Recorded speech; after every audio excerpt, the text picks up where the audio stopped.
देखिए, कल हम लोगों ने पढ़ लिया क्या पढ़ लिया, परिमेय संख्या अपरिमेय संख्या तक पढ़ा। अब अगला नंबर आता है वास्तविक संख्या का। अब ये वास्तविक क्या है, इसको अंग्रेजी में रियल नंबर कहा जाता है। अब रियल नंबर क्या होता है? रियल नंबर सोचो, हाँ, परिमेय संख्या और अपरिमेय संख्या का समुच्चय जो कुछ भी है। देखो, सभी परिमेय तथा अपरिमेय संख्याओं का समुच्चय, समुच्चय मतलब समझते हैं आप? Set, the set of all prime and क्या कहते हैं, rational and irrational number is called real number. सभी परिमेय तथा अपरिमेय संख्याओं के समुच्चय को वास्तविक संख्या कहते हैं।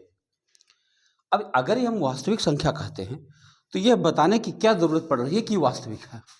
कोई तो ऐसी चीज होगी जो वास्तविक नहीं होगी, नहीं तो ये बताने की क्या जरूरत है? आप मेरी बात समझ रहे हैं?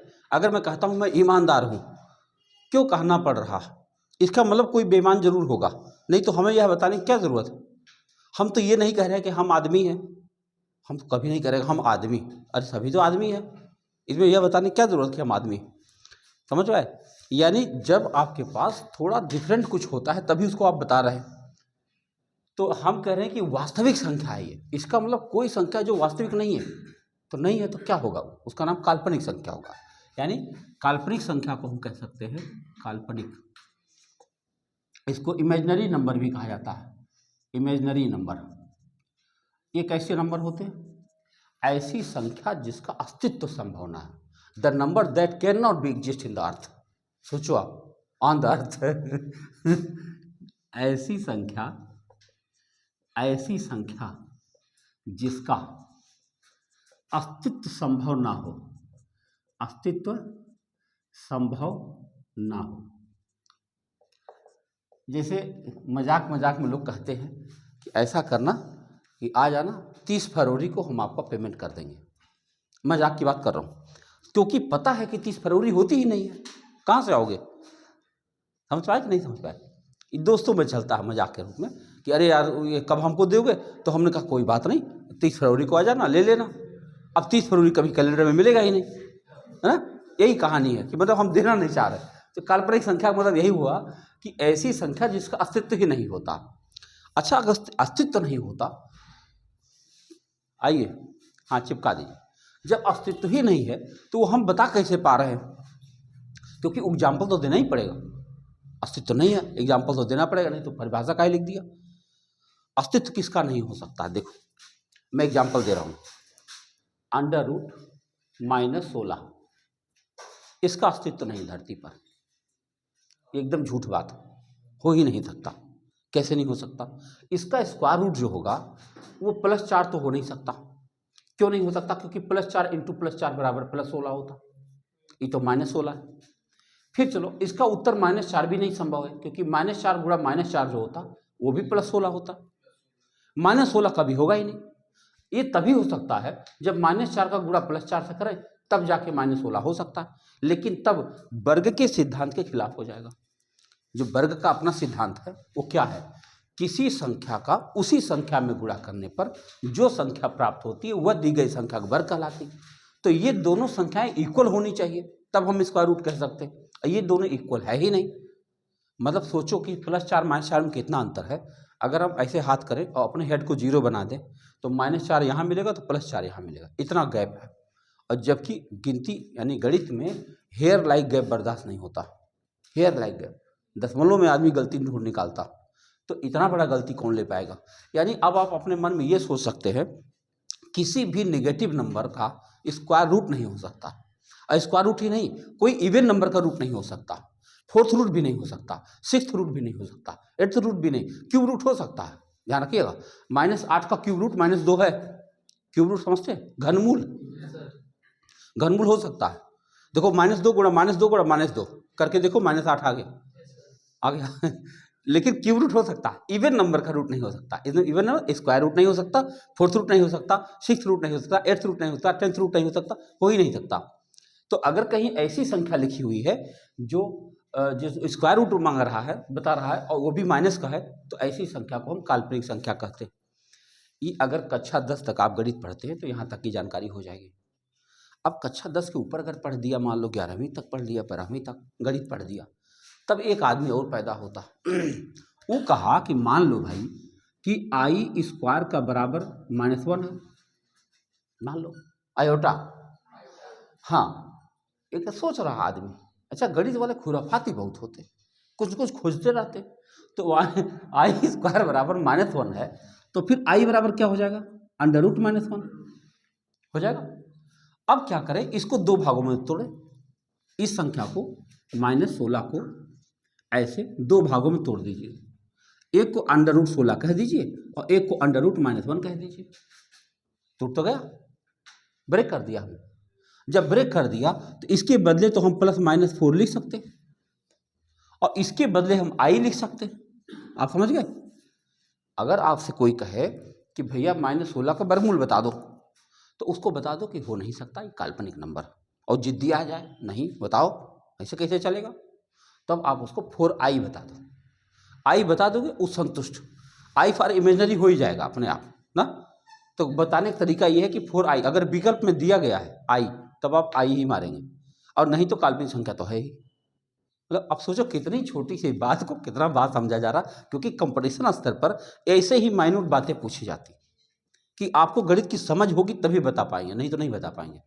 आदमी कैसे सोचेगा, एक बार निकालेगा, अरे यार हो ही नहीं रहा, कैसे होगा। तो अभी तक जो कल से लेकर अब तक हमने पढ़ा, उनको अगर हम एक ग्राफ बनाना चाहें तो कैसे बना सकते हैं, आओ दिखाते हैं। यहाँ इसको हटाता हूँ।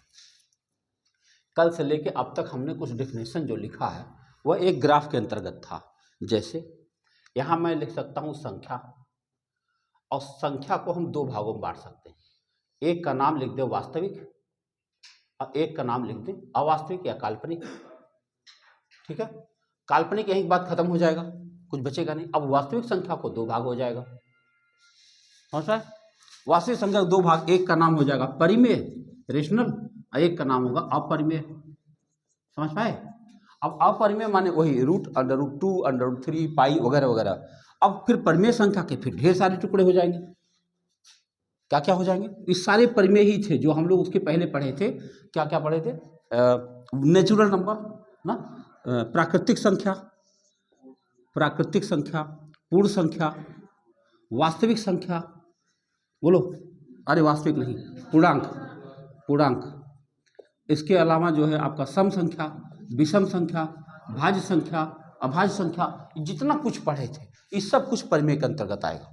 यानी अब आप इसका वेन डायग्राम भी बना सकते हैं, बना सकते हैं नहीं, वेन डायग्राम, कि सबसे ऊपर संख्याएं हैं और संख्या को 2 भागों में बांट दिया गया। अब इसके अंदर इसके बच्चे नहीं हुए, जैसे ट्री बनाते, वंश वृक्ष, वंश वृक्ष समझते कि इनके 2 बच्चे हुए, इनके फिर आगे संतान चली नहीं, इनके फिर 2 बच्चे हुए, और इनके पास फिर इनके बाद संतान नहीं चली, और उसके बाद में ये हुए, उनके पास बहुत सारे बच्चे हुए, और यही मिला के एक संख्या हो गई। और यानी जो कुछ भी हम लोग करना, इन्हीं संख्याओं के बारे में अध्ययन करना है ना। यानी संख्या का मोटा मोटा अर्थ हमको समझ में आ चुका है, इसको मोटा मोटा अर्थ कहिए। अब जब हम अंदर जाएंगे तो एक एक के बारे में कुछ डीप पढ़ाई पढ़नी पड़ेगी, तब जो आकर के आप याद करिए। अगर कभी सीटेट का पेपर देखिए, सीटेट का बात कर रहा हूँ, मतलब एसएससी में तो खैर ऐसा बहुत डीप में नहीं जाता है, एसएससी में कैलकुलेशन पूछ लेता, लेकिन आईएएस का एग्जाम जब कभी देंगे आप, या शिक्षक का कोई एग्जाम देंगे, ये क्या कहते हैं जेआरएफ वगैरह का, समझ के आधारित जो सवाल बनते हैं, या बीएचयू का कभी आप इंट्रेंस एग्जाम देंगे, तब आपको समझ में आएगा गणित कितना घुस के पूछ रहा है। हाँ, ऐसे सिंक कर जाओ। गणित एक गणित होती है कि जो कैलकुलेशन है, इतना जोड़ घटाओ, गुणा पकड़ो, भाग करो, ये परिमेय निकालो, वर्गमूल निकालो, ये तो एक कैलकुलेशन, मेहनत वाला काम। एक होता कि समझ पर आधारित हो गया, कि भैया समझोगे तभी आप इसको क्वेश्चन ही तक समझ पाओगे, नहीं तो पहले क्वेश्चन नहीं समझ में आएगा। हाँ बताओ। हाँ नहीं नहीं, वर्ग, अगर मान लो, मेरी बात सुनो पहले, इसका उत्तर आप जैसे -16 था, इसका उत्तर -4 नहीं दिया जा सकता, क्योंकि पॉजिटिव हो जाएगा। यही तो बात है, वर्गमूल का उत्तर नहीं बन सकता, यानी किसी नेगेटिव नंबर का वर्गमूल नहीं निकाला जा सकता। ये अपने दिमाग में बैठा लियो, किसी नेगेटिव नंबर का वर्गमूल नहीं निकाल सकते, और वर्गमूल ही नहीं, इवन नंबर का रूट नहीं निकाल सकते, सम संख्या का रूट नहीं हो सकता। वर्गमूल माने 2 बात, 2 संख्याएं होती, हाँ, और घनमूल में 3 होती है, चतुश्रुत में 4 संख्याएं होती हैं, तो 4 के बदले 1 कहा जाता है, पेयर बनता है जब ना। तो जितने सम संख्या का रूट है वो नेगेटिव नंबर का नहीं निकल सकता। यहाँ तक हो गई बात। अच्छा, हमने शुरू में कल बताया आपको कि हमारे यहाँ पे वस्तुओं को गिनने के लिए सिंबल बना दिए गए, हाँ, और वो सिंबल 1 2 3 4 जिसको हम लोगों ने नेचुरल नंबर कहा था। लेकिन सोचो कि ये तो सिंधु घाटी सभ्यता की बात होगी। दुनिया में तो कई सारी सभ्यताओं ने जन्म लिया होगा। माया सभ्यता, मेसोपोटामिया का सभ्यता, दजला फरात नदी के किनारे, नील नदी के किनारे, पूरा प्राचीन इतिहास पढ़ के देखिए, विश्व इतिहास, तो उसमें बहुत सारी सभ्यताओं ने जन्म लिया।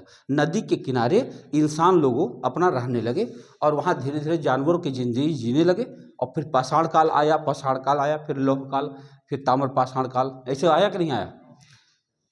तो हमारे यहाँ गिनती गिनने की ये व्यवस्था थी। दुनिया में तो और भी जगह गिनती की समस्या आई होगी। इंसान की समस्या सामान्य है, समझ लो एक जैसी समस्या, कोई भी इंसान एक ही जैसी समस्या। मैं कभी कल्पना करता हूँ 5 स्टार होटल की।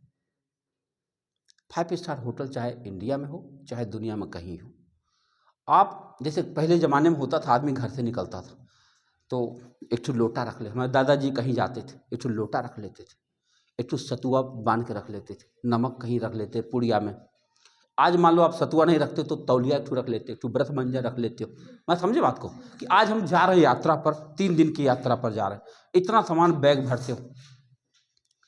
लेकिन आप इसीलिए सब करो कि आप मिडिल वर्ग के आदमी हो। अगर आप उच्च वर्ग के आदमी होते तो कुछ नहीं ले जाते, कुछ नहीं ज़रूरत पड़ती। ऐसे खाली हाथ जाइए, होटल के अंदर पहुंच जाइए, एवरीथिंग अवेलेबल देयर, कुछ भी नहीं, आपको कुछ चाहिए नहीं। साबुन रखा हुआ, ब्रश मंजन एकदम साफ साफ रखा, ताज़ा ताज़ा रखा। अरे 1 लाख रुपया लिया है एक रात के लिए, 1 लाख रुपया में तो आपको कितनी सुविधा दे देगा। ओढ़ने के लिए आपको सब कुछ मिलेगा, जो चाहो मिल जाएगा। अरे भैया आपके फ्लैट के आगे स्विमिंग पूल है, नहाओ। अरे चाहे आप 20वीं मंजिल पर, वहाँ स्विमिंग पूल बना, आश्चर्य होगा सुन करके आपको। स्विमिंग पूल बनाया 20वीं मंजिल पर जाकर, हर मंजिल पर स्विमिंग पूल। अरे 1 लाख रुपया लेना मजाक थोड़ी है, और पानी एकदम गर्म मिलेगा। सोचो कितना इलेक्ट्रिसिटी खराब करते हैं ये लोग, तब ना 1 लाख रुपया लेते हैं। मैं यही सोचता हूँ एक रात के लिए कोई इंसान 1 लाख रुपया कैसे दे सकता है। उसको सुविधाएं चाहिए, कमा रहा है देगा ही। तो वहाँ आपको घर से कुछ नहीं ले जाना पड़ेगा, क्योंकि एक इंसान को जो जो जरूरत पड़ती है सब वही उपलब्ध है। बस जाओ, कुछ नहीं ले जाना पड़ेगा। समझ पाए बात को। तो मैं ये कहने की कोशिश कर रहा था कि जैसे हमारे यहाँ के लोगों ने बस गिनती गिनने का प्रयास किया, ऐसे और भी जगह गिनती गिनने का प्रयास किया होगा। तो हमको सारी दुनिया के बारे में तो जानकारी नहीं है, क्योंकि अंग्रेज हमारे ऊपर अटैक किए थे, तो अंग्रेजों के बारे में जानकारी है। उन्होंने कैसे गिना, देखो एक प्रश्न आया था, IAS का क्वेश्चन लिख रहा हूँ, उसमें लिखा था CMDL को आरोही क्रम में लिखिए, आरोही क्रम में लिखो। आरोही समझे, असेंडिंग ऑर्डर। ये पूछा गया IAS 2006 में। अब कई विद्यार्थियों ने इसको क्या उत्तर दिया, CDLM। कई विद्यार्थियों ने उत्तर दिया, ये उत्तर पूर्णतः गलत पाया गया। सबने यही किया था। क्यों गलत पाया गया, 200% गलती है ये, मैंने दुगनी गलती। कल्पना करो आप कि ये तो मैथ का सेक्शन था, जैसे हम मैथ पढ़ाने वाले आदमी, हम रीजनिंग की बात क्यों करें आपसे। रीजनिंग के लिए हमारे पास ठीक ठाक अध्यापक, तो हम रीजनिंग तो बात कर ही नहीं रहे, तो आप इसको अल्फ़ाबेट के हिसाब से एडजस्ट किए हो, हैं। तो ये तो रीजनिंग की बात हो गई, मैथ की बात तो है नहीं। और दूसरी बात, अगर ये मान लेता हूँ 1 सेकंड के लिए रीजनिंग भी हो, तो भी IAS जैसे एग्जाम में इतने छोटे रीजनिंग की कल्पना तो ना करें, हाँ। ये तो BEd में भी नहीं पूछा जाएगा, हाँ। इतना छोटा रीजनिंग तो किसी छोटे छोटे एग्जाम में भी नहीं पूछा जा सकता, IAS में तो कतई नहीं पूछा जा सकता। मतलब ये वो है नहीं। दरअसल ये रोमन गिनती के वह अंक हमने लिखे हैं जो आमतौर पर लोग चर्चा में नहीं है। चर्चा में जो है वो मैंने लिखा नहीं तो आपको अंदाजा मिल जाता। मैंने क्या लिखा, वो सवाल भी नहीं लिखा था, वो जान रहा था कि अगर आप ऐसी संख्या लिख दोगे तो लड़का तो जान ही जाएगा, तो उसने ऐसे नंबर ले लिए। तो अब हम आपको रोमन गिनती के बारे में बताते हैं। इसी को समझने के लिए आपको रोमन गिनती पढ़ना चाहिए। और ज़्यादा बड़ा नहीं है, मतलब आपसे घड़ी देख लो 5-10 मिनट के अंदर में रोमन गिनती खत्म, और हमेशा के लिए खत्म, क्योंकि उसमें कैलकुलेशन नहीं है, खाली गिनती है बस।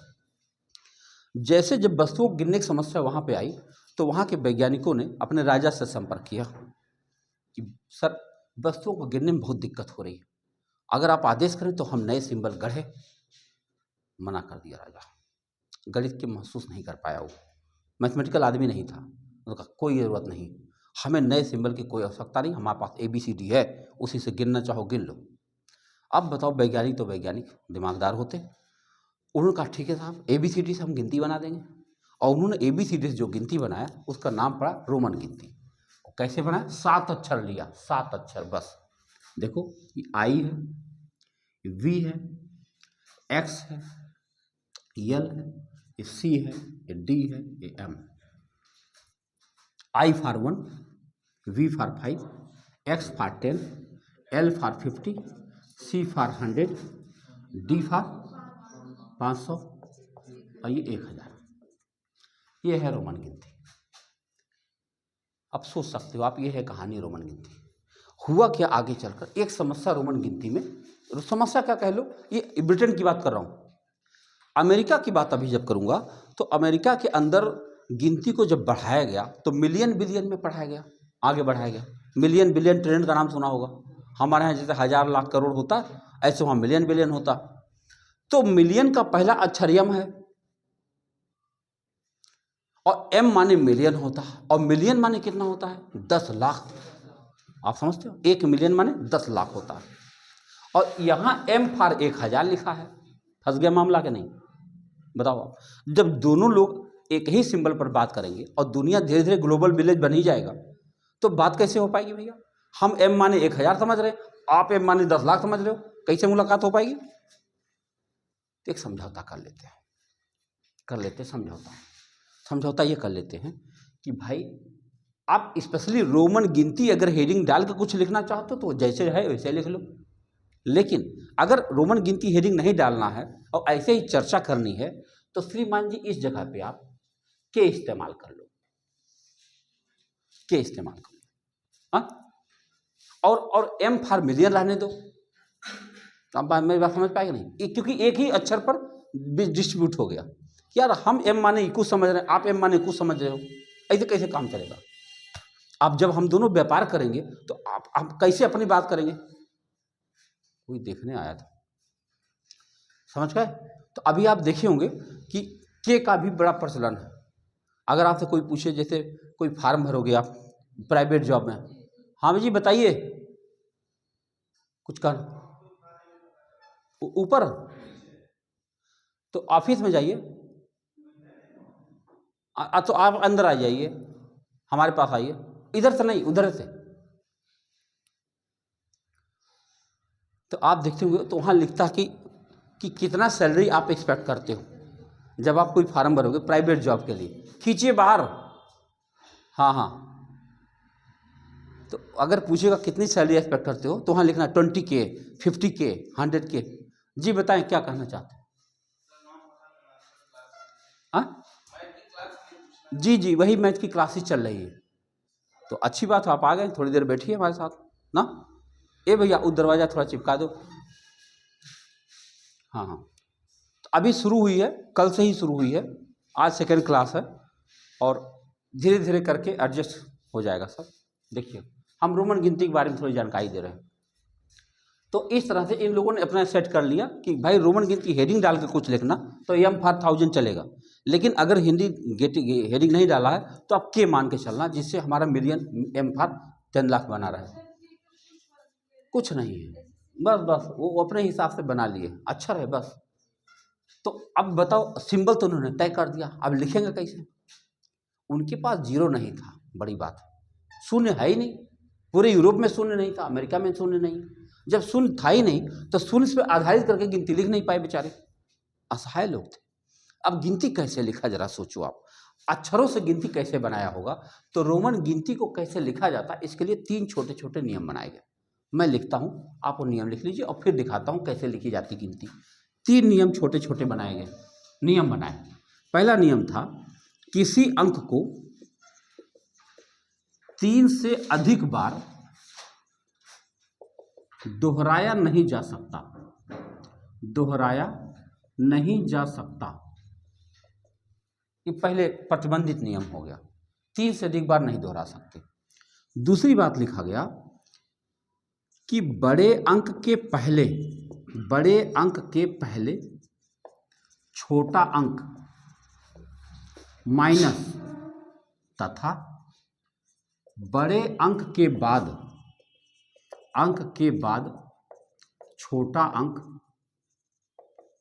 प्लस समझा जाता है, ठीक। अब एक छोटा सा नियम और, किसी अंक पर बार खींच दे, बार ऐसे लंबा सा खींच दे तो वह 1000 गुना हो जाता है। इतना छोटा सा नियम है और इतने से आपको गिनती लिखनी आ गई, समझ लो। आप लिख के देख लो, अभी लिखवाता हूं। रोमन गिनती जब कभी आप संविधान पढ़ेंगे, बेयर एक्ट, और बेयर एक्ट में आप नीति निर्देशक तत्व पढ़ेंगे तो उसमें रहेगा, नीति निर्देशक क्या, आप अधिकार से भी मिल जाएगा, 19(1)A 19(1)B, तो 1 जो लिखा रहेगा इसी में रोमन गिनती में लिखा रहता है। पूरा बेयर एक्ट में रोमन गिनती का भरपूर इस्तेमाल किया गया। तो अगर रोमन गिनती के बारे में नहीं जानकारी है तो उसमें 40, 45, 50 तक की गिनती से क्रम से लिखी पड़ी, तो पढ़ ही नहीं पाएंगे। होना चाहिए तो रोमन गिनती आपको इतनी जानकारी होनी चाहिए, काम चलाऊं, हाँ, जितना काम चल जाए उतना गिनती आपको आना चाहिए।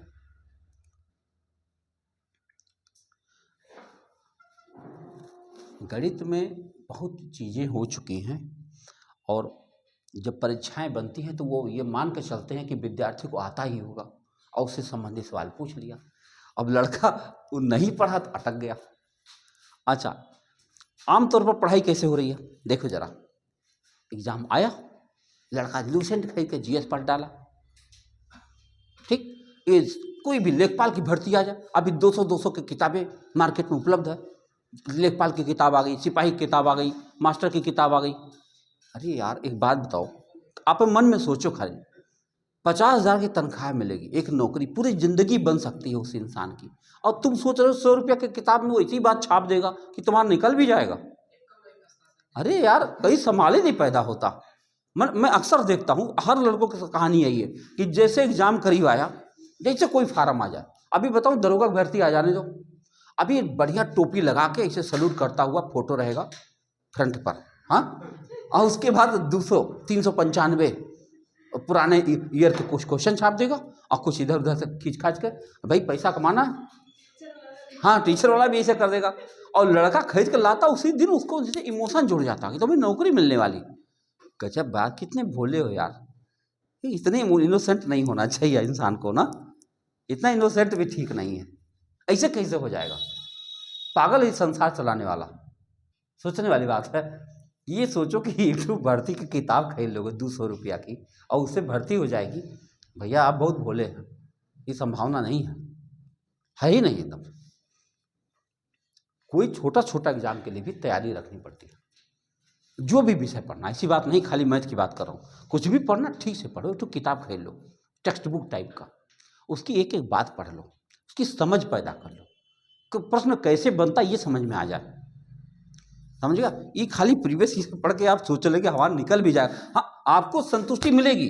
देखो खाली 4 नंबर तक फेल हुए, ऐसे आपको लगता रहेगा 10 साल बीत जाएगा, बता रहा हूँ आपसे कितने लोगों को बीत रहा है, इलाहाबाद है ये, है ना।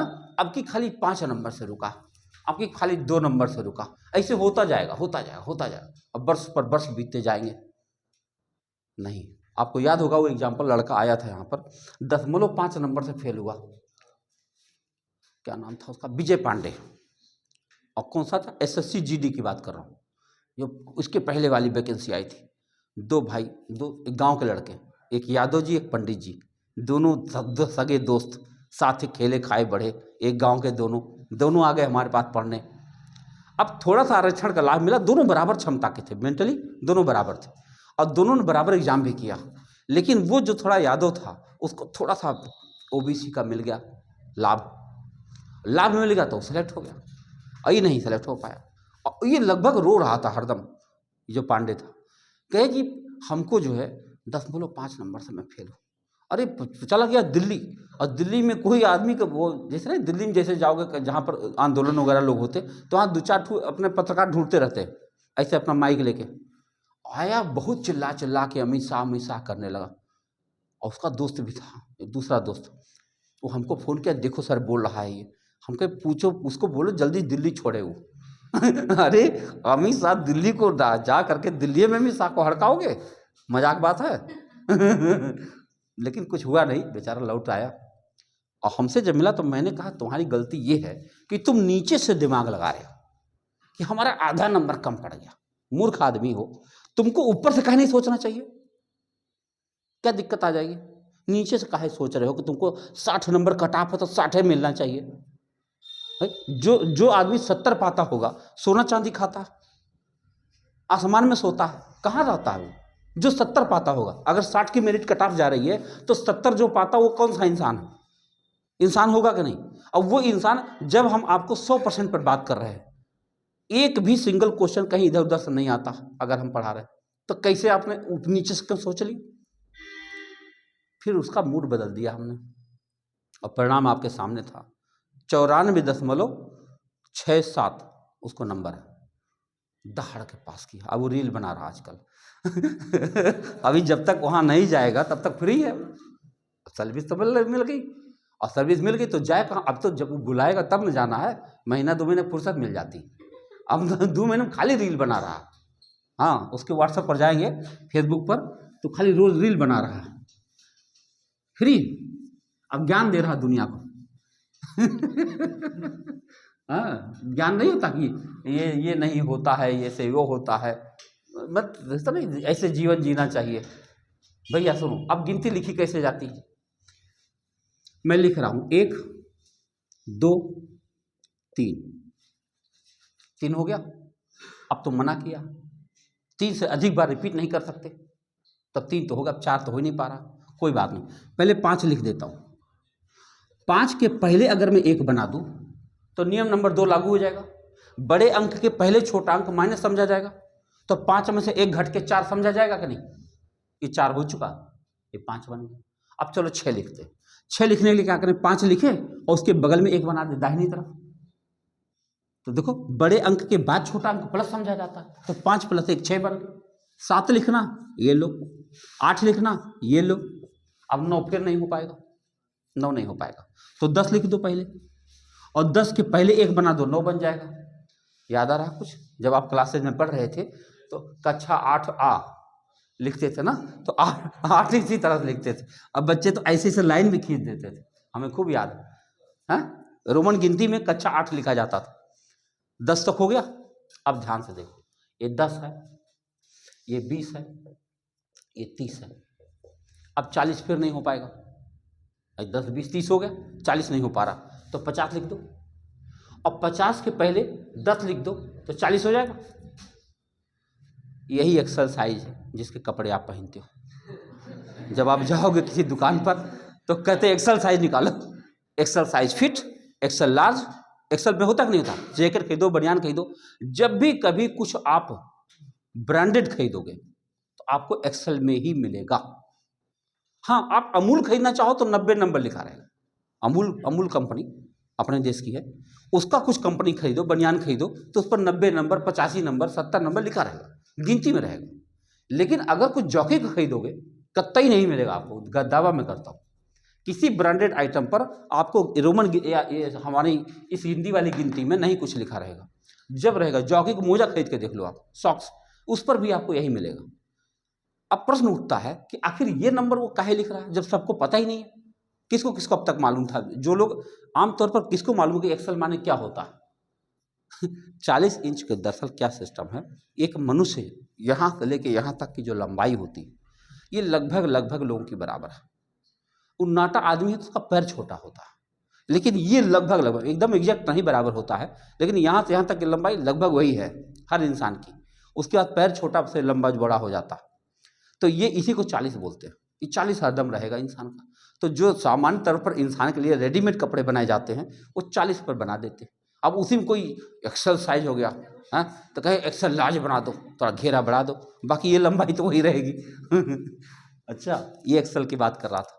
सोचो, ये आप रोज देखते हैं और उसके बाद आप समझ पा रहे हैं 50 हो गया, ये 60 हो गया, ये 70 हो गया, ये 80 हो गया, अब 90 फिर नहीं हो पाएगा, तो 100 कर लो और 100 के पहले 10 बना दो, 90 बन जाए।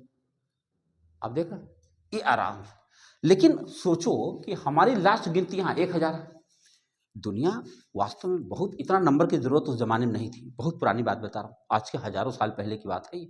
हजारों साल पहले ये घड़ी चलती थी, तो इससे बड़ी भी तो कोई गिनती हो सकती थी। इतना तो जानवरों का झुंड हो सकता था। इतने जानवर तो ज़्यादा थे, इंसान कम थे, जानवर ज़्यादा थे। तो उन्होंने एक दिमाग लगाया कि मान लो अचानक कोई बड़ी गिनती की जरूरत पड़ जाए तो क्या करें।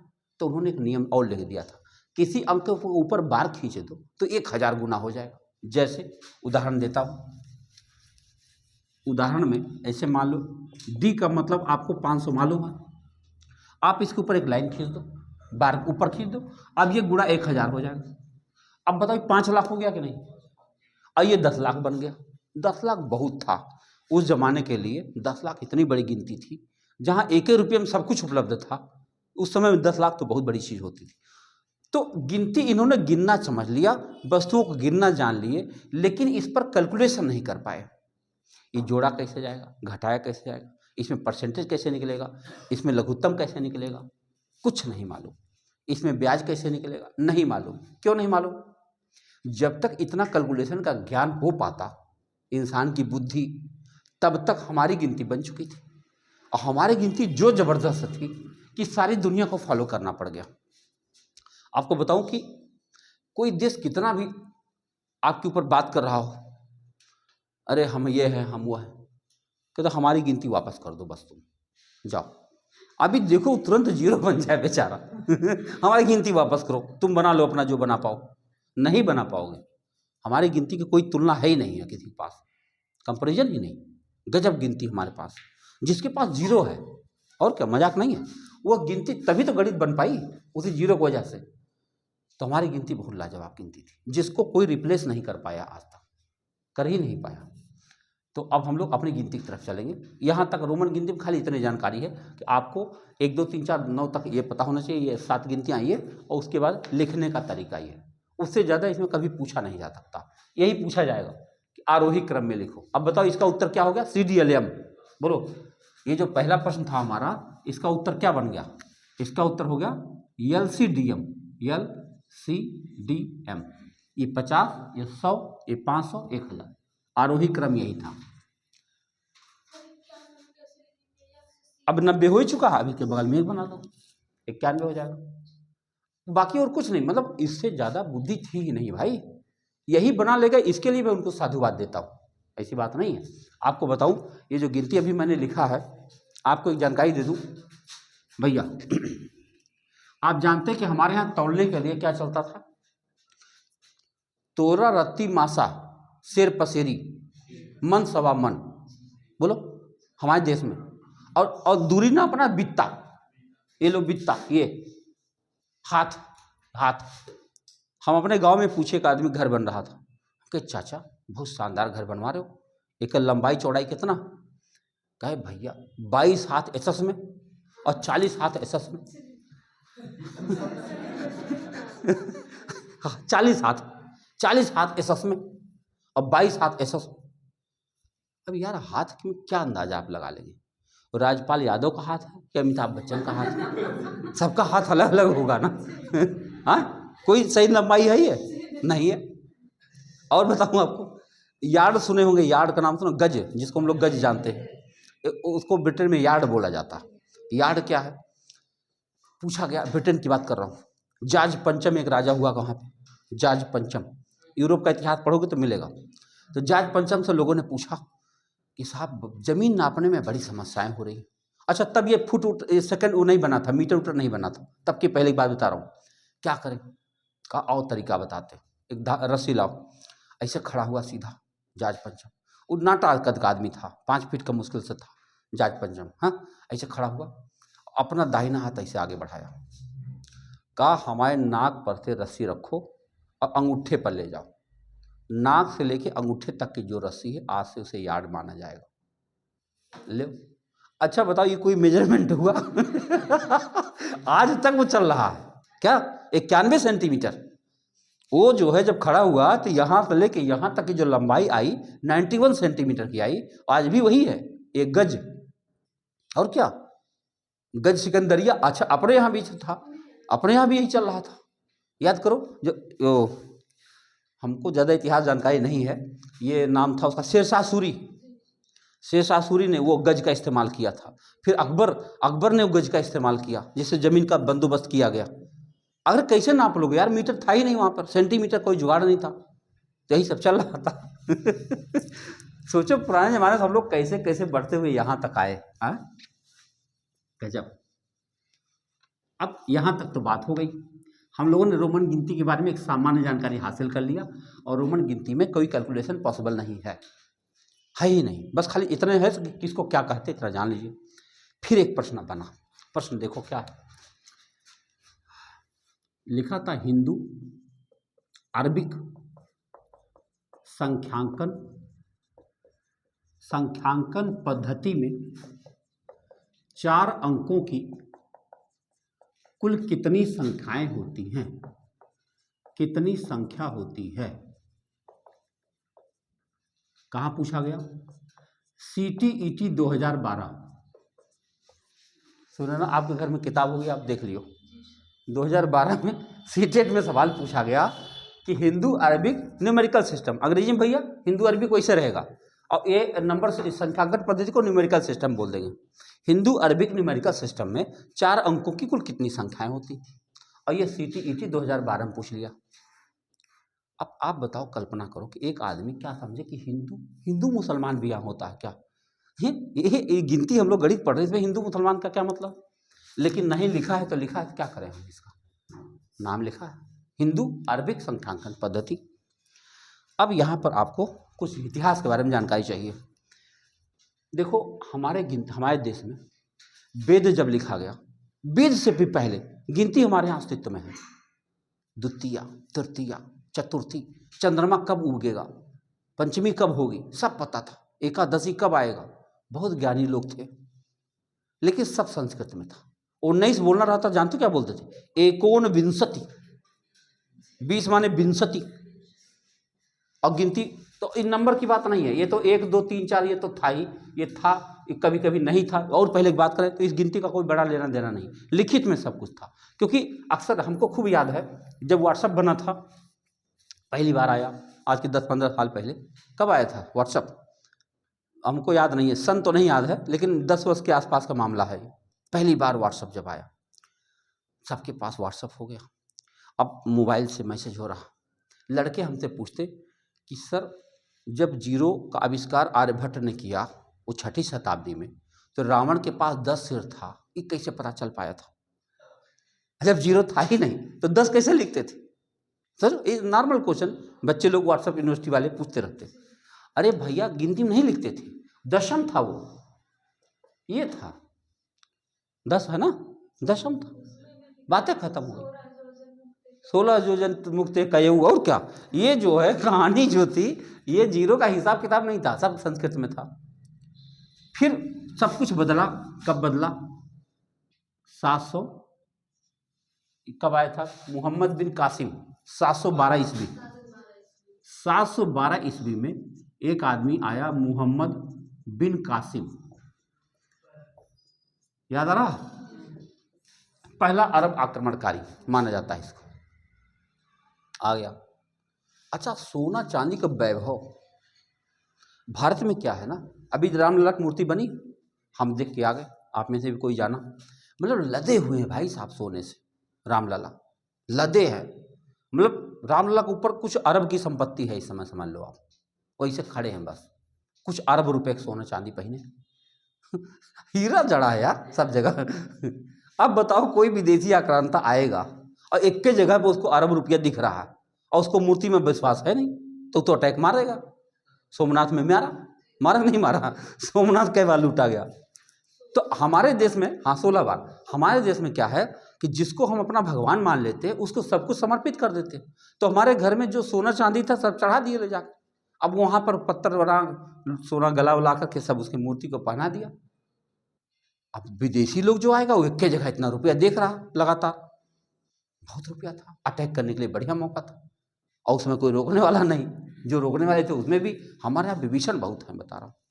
भारत की न प्रगति, जितना प्रगति हुई है वो तो भगवान पता नहीं कैसे चला रहे हैं। नहीं, जितना विभीषण यहाँ है बता रहा हूँ शायद किसी देश में होंगे।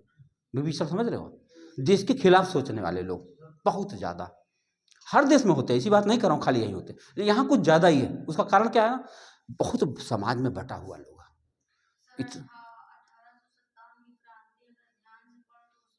सब जगह विभीषण थे भाई, सब जगह थे। या पूरा इतिहास पढ़ के देख लो आप, मतलब अकबर को बुलाने वाला भी यही एक आदमी था, चंद्रशेखर आजाद को मरवाने वाला भी यही एक आदमी था, नादिर शाह को बुलाने वाला यही का आदमी था, जो कत्लेआम मचाया दिल्ली में। ये जो आया ना तो बिना मतलब नहीं आया, इसको भी कोई बुलाया ही होगा, हमको ज़्यादा इतिहास जानकारी नहीं है, लेकिन आखिर उसको क्या मालूम यार। आज भी अरब की स्थिति, अरे क्या कहते हैं, अफगानिस्तान की स्थिति जाके देख लो आप, खंडहर आज की बताओ, 2024 की बात बता रहा हूँ, 2024 में अब तक अफगानिस्तान, आज उसकी फोटो जाके देख लो इंटरनेट पर, कैसा है अफगानिस्तान, ऐसे उजाड़ खंड जैसे लगता है, हरियाली कहीं नाम नहीं। अटल बिहारी का कभी एक तो भाषण सुनिएगा, वो कहते कि जब मैं गजनी गया, वहाँ अफगानिस्तान गया, तो मैंने अपने लोगों से बताया कि मैं गजनी जाना चाहता हूँ। अब भारत का प्रधानमंत्री गजनी जाना चाहता, तो लोगों ने सलाह दिया नहीं साहब गजनी ना जाओ, वहाँ कुछ है ही नहीं, ना कोई शहर है ना कोई गांव है, मतलब वैसे होटल भी नहीं, यहाँ पानी प्यास लग जाएगी कहाँ से लाएंगे आपके लिए, कहीं फिर भी मैं चलूँगा, अपनी बोतल लेके चलूँगा, हमको गजनी ले चलो। अब प्रधानमंत्री चाहता था तो गया, मैंने कार का काफिला चल निकला गजनी की तरफ। कहे जब मैं गजनी गया तो मेरा आँख एकदम से मतलब द्रवित हो गया, एकदम उजाड़ खंड, छोटा सा गांव जिसमें सही ढंग से सभ्य लोग भी नहीं थे, वहाँ जंगली टाइप के लोग, आज के डेट में जंगली जैसे रह रहे। वहाँ का एक हत्यारा लुटेरा निकला, महमूद गजनवी, हाँ, वो आके भारत को तहस नहस करके चला गया, जिसकी खुद की कोई औकात भी नहीं थी, लेकिन हम लोग जब वही थे तो इसी तरह हो गए। अच्छा चलो तो पुरानी बात है, अंग्रेज कितने आए थे, 3000, उसमें भारत की आबादी थी 30 करोड़ 3000 लोगों ने 30 करोड़ लोगों को बंधक बना लिया, और 200 साल तक। गजब, कैसे सुनाओगे अपने बच्चों को कहानियां, सुनाने लायक है ये? कल्पना करो खाली इस बात को कि हम लोग कैसे इंसान हैं यार, कि 3000 लोग आए और 30 करोड़ लोगों के ऊपर शासन करके चले गए, वो भी 200 साल 300 साल। हमको लड़ाइयाँ लड़नी पड़ी उनसे, हजारों नहीं लाखों की संख्या में लोग मारे गए। मजाक बना रखा है एकदम से। आप बताइए हमको, 3000 लोगों ने 30 करोड़ लोगों पर शासन कर लिया, मजाक बना कर रखा ना। अब समझो आखिर नहीं यहाँ के लोग सपोर्ट करते तो कर पाते कभी? मैं आजकल कुकू एफएम सुनता हूँ, तो कुकू एफएम में हैदराबाद के बारे में पढ़ रहा था। तो जब भारत सरकार ने कहा कि तुम्हें भारत में मिलना होगा, तो हैदराबाद ने माउंटबेटन को चिट्ठी लिख दिया, निजाम ने, और उसने बताया कि साहब आप बताइए, हर मौके पर हमने आपकी मदद किया, आपको भारत के अंदर स्थापित होने में हमने मदद किया, जब जब आपने कहा तब तब हम अपने लेकर हाजिर रहे, अब आप मेरे ऊपर मुसीबत आई, आप मेरा साथ नहीं देंगे। अंग्रेजों से बोल रहा था। अब इसका क्या मतलब है समझे जरा, अंग्रेजों को भारत में स्थापित करने के लिए उसने मदद किया, और खाली उसने नहीं, वो तो खाली स्वीकार कर लिया। कौन बचा था, सिंधिया से लेके बात कर रहा हूँ मैं, जितने भी राजे महाराजे थे, इनको तो अपनी पड़ी थी खाली, ये सब अंग्रेजों का साथ दे रहे थे। बस तभी तो 3000 आके यहाँ 3 लाख बन गए ना, बस यही कहानी थी। अगर यहाँ के लोग सपोर्ट नहीं करे होते तो किसकी हिम्मत थी? तो इस साहब आ गए, अपने साथ पूरा सब प्रतिनिधिमंडल लाए, अटैक हो गया। इन्होंने कहा कि भारत के अंदर 3 चीजें थी भैया मुख्यतः, एक का नाम था कपास, कपास से कपड़ा बनता है, दूसरा था मसाला, बहुत तगड़ा था, और तीसरा टेक्नोलॉजी भी समझ लो आप। टेक्नोलॉजी हमारे यहाँ धातुओं को गढ़ गढ़ के अलग अलग तरह के चीजें बनाना, हथियार बनाना, बहुत सारा चीज था हमारे यहाँ। रेशम बहुत जबरदस्त था। तो इसका मतलब भारत से व्यापार होना तय था। व्यापार पहले भी था, ऐसी बात नहीं है, लेकिन ये जब आया, हड़प्पा सभ्यता में भी भारत से व्यापार था। अरब का हमारा बहुत पुराना संबंध है। तो ये जो है जब आया, हड़प्पा सभ्यता जब खत्म हो गई, उसके बाद से पहली बार ही आया। तो यहाँ देखा संस्कृत में गिनती चल रही, वो कहा साहब मैं तो नहीं बोल पाऊंगा संस्कृत। ऐसा करो, अब विजेता था ही वो, चलो गिनती सेट कर लेते। तो यहाँ के निवासी हिंदू कहलाए और वहाँ के निवासी अरबी कहलाए, और दोनों लोगों ने मिलकर जो गिनती प्रोड्यूस करी, प्रोड्यूस क्या करी, अरबीकरण उसका किया गया। ऐसे समझो, हमारे यहाँ ताई अरबीकरण जो किया गया उसका नाम पड़ा हिंदू अरबिक संख्यांकन पद्धति। अब दिखाता हूं क्या था वो। इकाई, दहाई, सैकड़ा। सैकड़ा हमारे यहाँ शत कहा जाता था, शत शत नमन, आज भी शतक लगाते हैं लोग, बोलो शतक माने 100, हजार। जब आप मुगल काल पढ़ोगे 10,000 मनसबदार, 20,000 मनसबदार, हजार शब्द का इस्तेमाल आपको मिलेगा, अरबी शब्द। हजार हमारे यहाँ सहस्त्र कहा जाता था, सहस्त्र, 10 सहस्त्र मुद्राएं। कोई पुराना सीरियल वगैरह देखेंगे आप अकबर के जमाने का, तो 3,000 स्वर्ण मुद्राएं दे दिया, 3 सहस्त्र मुद्राएं दे दिया जाए, वो बोलता है हजार। हजार में यहाँ जा में गजल जैसे लिखा जाता है, गजल, जा के नीचे नुक्ता लगा है, हजार है ये। फिर 10,000, देखो अरबीकरण हो रहा है इसका। लाख, लाख में भी नुक्ता लगा है, लाख। खरबूजा वाला खा नहीं है ये, गजब वाला खा। तो पान वान इंसान खाता है जब, तो उसका जबान थोड़ी मोटी हो जाती है, तो लाख बोलता, लाख। तो लाख है, लाख हमारे यहाँ लक्ष्य कहा जाता था, लक्ष्य, लक्ष्य। अक्ष भी कहते थे, कहीं कहीं अक्ष कहते थे। याद करो कि जब हाँ अक्ष, जब कृष्ण के पास 18 अक्षौहिणी सेना थी उस जमाने में, कृष्ण के पास 18 अक्षौहिणी सेना और 18 लाख की सेना, बताओ मजाक बात नहीं थी। उस जमाने में 18 लाख की सेना तैयार किया, लाख, 10 लाख, करोड़, आयुतम, हाँ हाँ हाँ हाँ। अरे एक दिन रील में मैं देख रहा था, एक आदमी बता रहा था, अपने बच्चे को समझा रहा था, संस्कृत वाला आदमी, और ऐसे ऐसा नाम लिया हम जानते ही नहीं थे, इसलिए हम समझ भी नहीं पाए।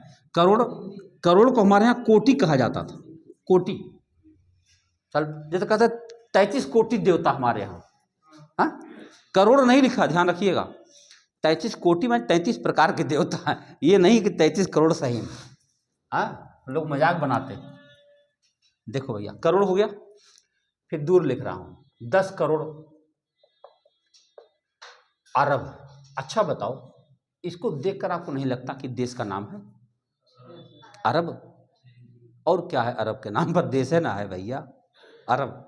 अगर हमारा भारत जीता होता तो जितना गिनतियां लिख रही इसमें एक नाम तो भारत भी होता, तो हम लोग कहते हैं हमारे पास 1.5 भारत रुपया। जैसे 1 अरब रुपया हो सकता है, 1.5 अरब रुपया हो सकता है, इसे 1.5 भारत रुपया हो सकता था, लेकिन ना, हम तो हारे। अब वो जीते हैं, जो जीता है।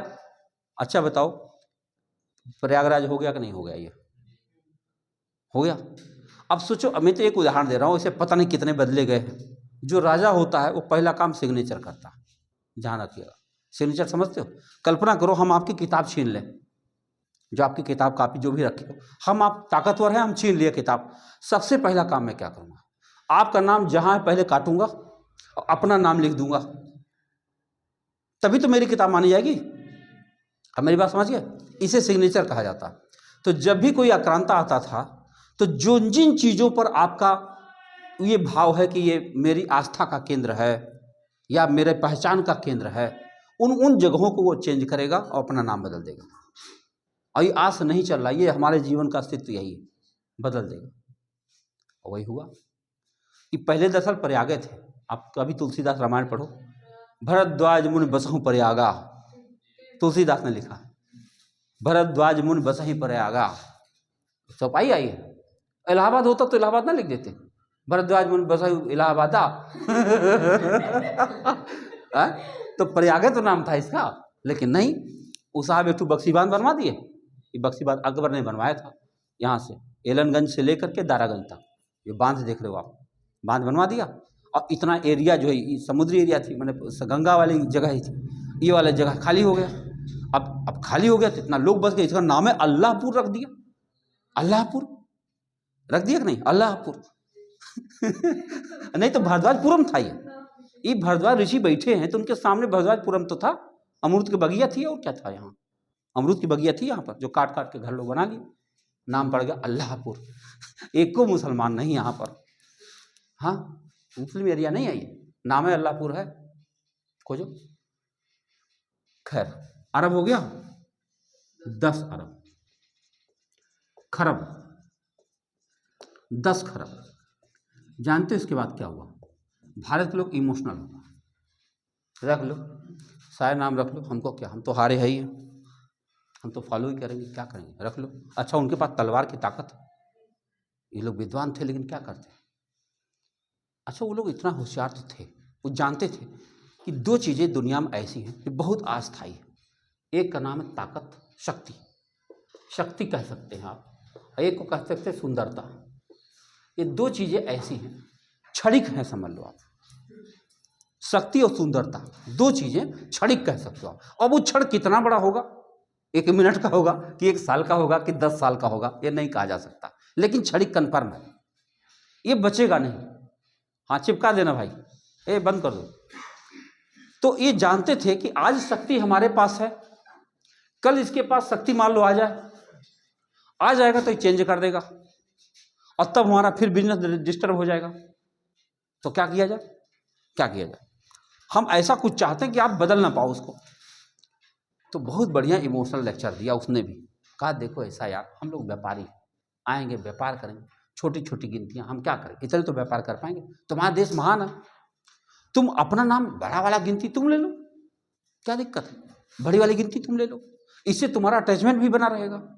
आप समझ गए नहीं? ये तो घर बन रहा है तो इसमें एक ईंट हम अपने हाथ से रख दें बस, तो एक तो अटैचमेंट हो गया ना कि एक ईंट हमारी है। राम मंदिर में 1 रुपया हमने दिया तो 1 रुपया दे दिए तो हमारा अटैचमेंट तो बन ही गया भाई, अरबों खरबों लगाओ चाहे जितना लगाओ, 1 रुपया तो मेरा भी है ना, यही कह रहा हूँ। अटैचमेंट जोड़ने के लिए इसने अगली गिनती भारत वाले रख दी अपना नाम। अब भारत वाले का नाम रखे नील। अभी कौन है? राम के ज़माने में नल नील समुद्र में पुल बनाए थे, हमारे एहसान बहुत चुकाया जाता है। भारत एहसान कभी नहीं भूलता। आपको एक छोटा सा उदाहरण दे दूंगा इसको मामले में, देखो समय हमारे पास पर्याप्त, कोई घबराने की बात है नहीं। एक बार 1998 की कहानी सुना रहा हूँ। 1998 अटल बिहारी वाजपेयी ने परमाणु परीक्षण कर दिया, याद आ रहा आपको? पोखरण में जैसे परीक्षण हुआ, अमेरिका बहुत नाराज हो गया, बहुत ज़्यादा, इतना नाराज हुआ कि उसने जितने प्रतिबंध हो सकते थे किसी देश के ऊपर उतना प्रतिबंध लगा दिया। और सबसे पहला प्रतिबंध तो ये लगाया कि यूरेनियम तुम्हें नहीं देंगे। अब सोचो 12 ठो हमारे यहाँ रिएक्टर चल रहे हैं, आप पढ़े हो, परमाणु रिएक्टर, बिजली पैदा करने वाले, तारापुर परमाणु रिएक्टर, पता नहीं बम्बई में कहाँ कहाँ बने हुए हैं सब, 12 ठो कर्नाटक में बने। तो अब बताओ, इतने रिएक्टर जब बन चुके हैं और कह रहे हो हम नहीं देंगे, तो अपने पास यूरेनियम है नहीं, हमारे यहाँ थोरियम पैदा होता है, यूरेनियम नहीं पैदा होता। अब बताओ क्या करें, तो बंद हो जाएंगे। भारत में ब्लैकआउट हो सकता था, अंधेरा, क्या कर सकते थे, और रोक दिया, कहा नहीं देंगे। फ्रांस आया, फ्रांस, ये जो आए थे आपकी बार, इसके राष्ट्रपति आए थे ना आपकी 26 जनवरी को। हाँ, तो अब ये तो नहीं था उस जमाने में, जो भी था, उसने अचानक अटल बिहारी को फ़ोन किया, कहा अटल बिहारी जी चिंता ना करो, आपको जब तक आपके ऊपर प्रतिबंध है तब तक जितना यूरेनियम चाहिए आप हमसे लेते रहो, लेते रहो, हम तब तक देते रहेंगे जब तक जो है ये आपके ऊपर प्रतिबंध है, और जब प्रतिबंध हट जाएगा तो आप चाहे जहाँ से खरीदना फिर, लेकिन तब तक हम आपका देश चला ले जाएंगे। अकेला बंदा है फ्रांस जिसने हमको यूरेनियम दिया, तो इतना कई सालों तक, तब तक हमारा परमाणु रिएक्टर चलता रहा। अब बताओ एहसान मानोगे कि नहीं? जब सारे लोग प्रतिबंध लगा दें और एक आदमी आपको देता रहे रोटी, तो अच्छा लगेगा कि नहीं? चलो भाई, 98 की कहानी हो गई। अब दूसरी घटना सुनाता हूँ, 2012 या नहीं, 12-13 नहीं था, 2018 या 19 की बात बता रहा हूँ। उस सन अभी या फिर 20 की बात होगी, मुझे याद नहीं है सन एग्जैक्टली।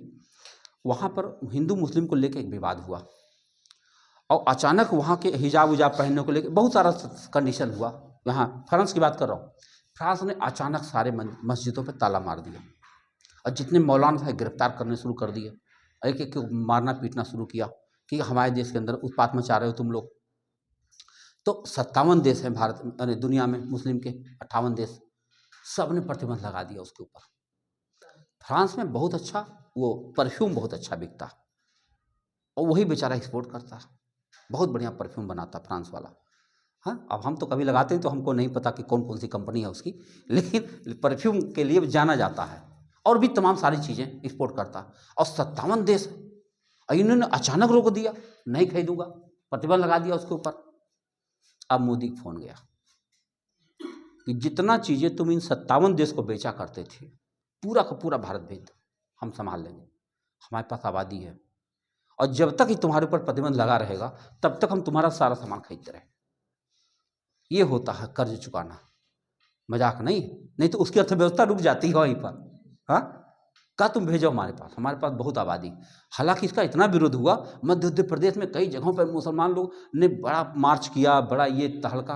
अरे मोदी कहाँ किसी डरने वाला आदमी था, नहीं डरा, कहा तुम कुछ भी करते रहो, हमने कहा ये देश का मामला है यार, देश का मामला है। उसने हमको ऐसे मौके पर संभाला, जब हम टूट रहे थे तो हमको भी तो संभालना पड़ेगा, संभाला। आज अपना यूपीआई वहाँ काम कर रहा, सुने नहीं, अपना यूपीआई चालू हो गया वहाँ फ्रांस में। हाँ आएगा ही, अभी अभी तो आए थे, चाय पिया वहाँ पर मोदी ने, और पैसा देने लगे तो चाय वाला कहा नहीं लेंगे। राजस्थान की बात कर रहा हूँ, मैक्रो को लेके गए घुमाने, कहीं आओ चाय पीते हैं।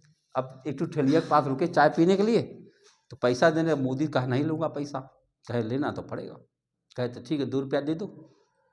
मोदी अपना मोबाइल निकाले, यूपीआई, उससे कहे तुम लोग अपने हाथ से करो, और जैसे स्कैन किया तैसे 2 रुपया लिख कर आ गया, और तुरंत पेमेंट, खुश हो गया वो आदमी मैक्रो।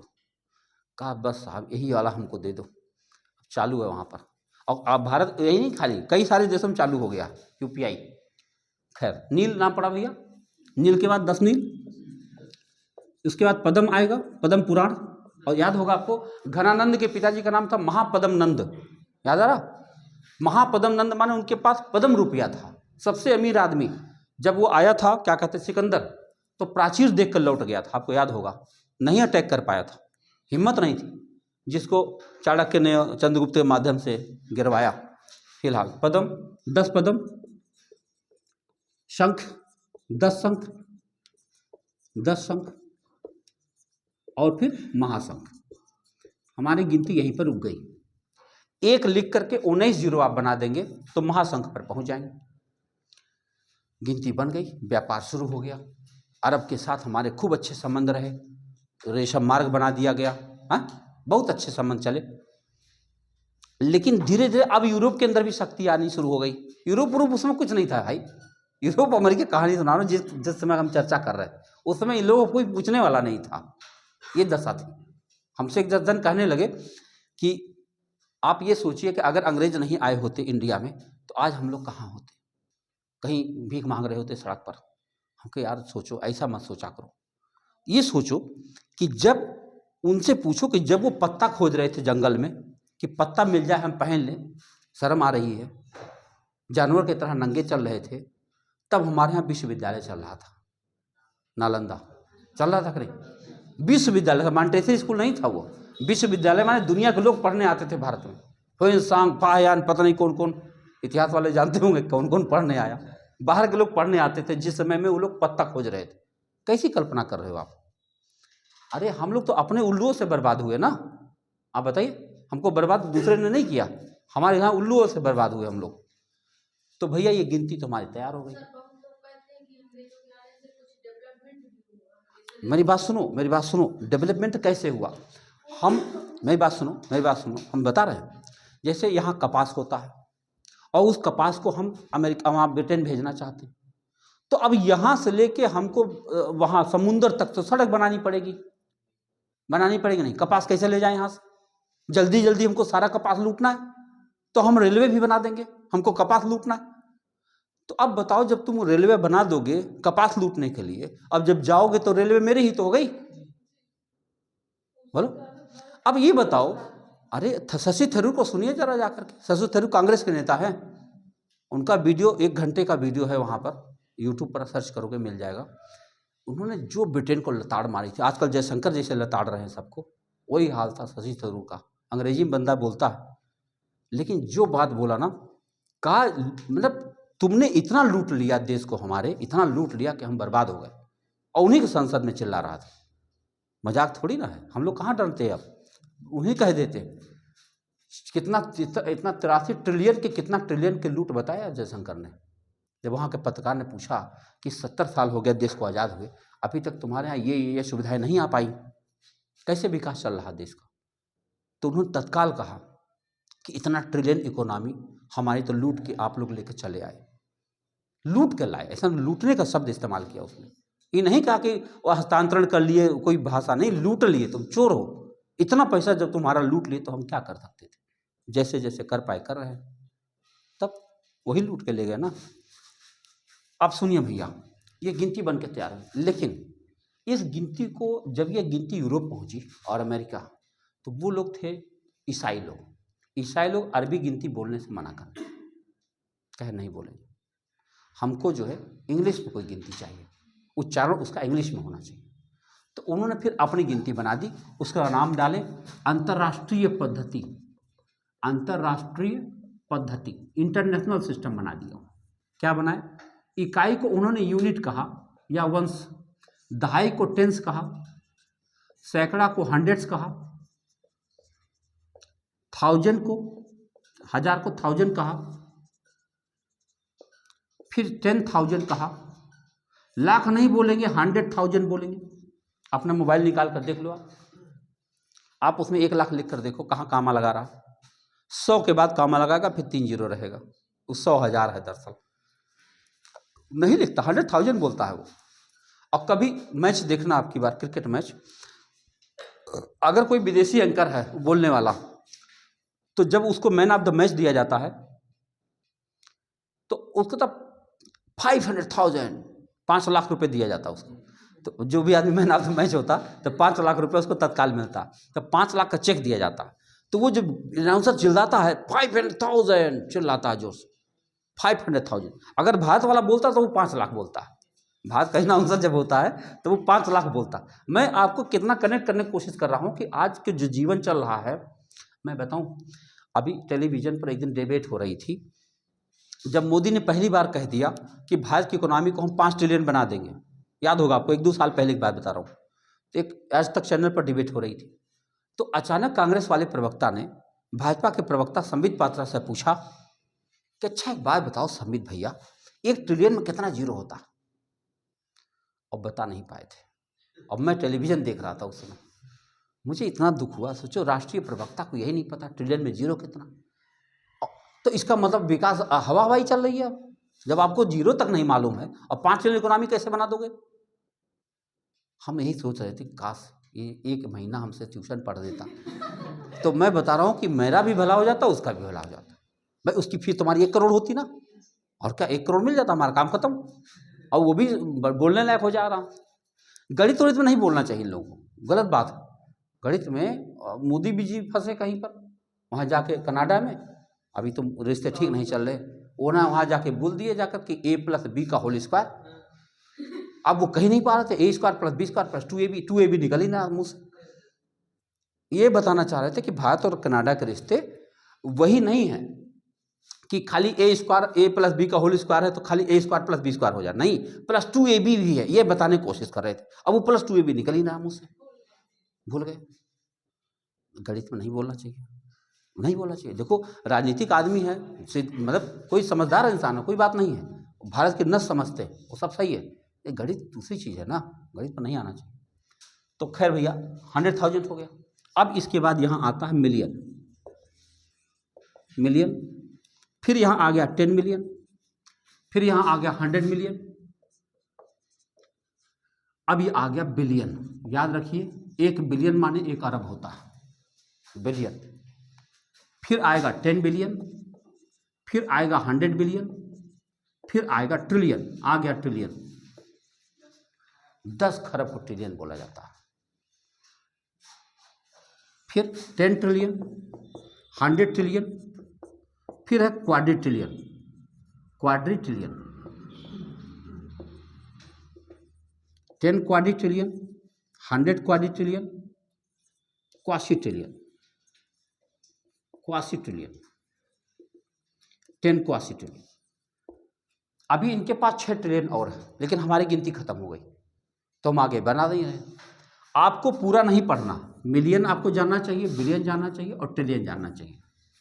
जीरो की बात करें कितना जीरो लगेगा, देखो इकाई में कोई जीरो नहीं है, दहाई में 1 जीरो होता है, सैकड़ा में 2 जीरो होता है, यहाँ 3, यहाँ 4, यहाँ 5, यहाँ 6, यहाँ 7, ये याद करना इसलिए जरूरी है। जैसे आपको जल्दी से 1 लाख लिखना, 1 लिखकर 5 जीरो बनाओ, लाख माने 5 जीरो होता है, देखो 5 जीरो हमेशा। ऐसे करोड़ माने 7 जीरो होता है। जल्दी से कुछ लिखना हो तो इकाई दहाई करोगे वहाँ पर, याद रखो। तो 7 हो गया, ये 8, ये 9, ये 10, ये 11, ये 12। ट्रिलियन माने 12 जीरो होता है।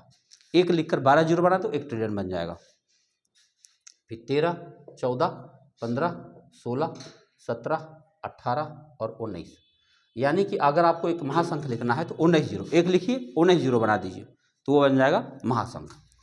तो ये हमारी गिनती भैया हिंदू अरबिक संख्यांकन पद्धति में। अब हमको यह बताना है कि 4 अंकों की कुल कितनी संख्याएं होती। पहले तो इनका नाम देख लो आप, ये है क्वाड्रिट्रिलियन। हाँ, दरअसल इधर का अब आपके लिए मैं बता रहा हूँ कि इसका अभी कोई आवश्यकता है नहीं, किसी भी एग्जाम में मैंने नहीं देखा ट्रिलियन तक, लेकिन आने लगा है अब।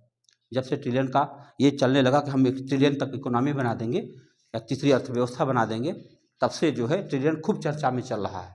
तो आपको ट्रिलियन तक जानकारी होना चाहिए।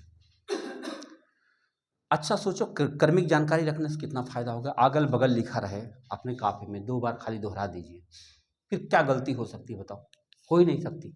लेकिन मजबूरी ये है कि वर्तमान में जितनी किताबें चल रही हैं आपके पास, अब हम चूँकि लाइव हैं यूट्यूब पर तो हम नाम नहीं लेंगे राइटर्स का, लेकिन किसी किताब में जानकारी नहीं दी गई।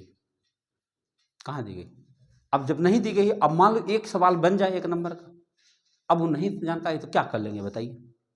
और कौन आदमी है जो मोबाइल से उसमें जा जाकर गूगल में एक बार सर्च कर रहा है? नहीं करता।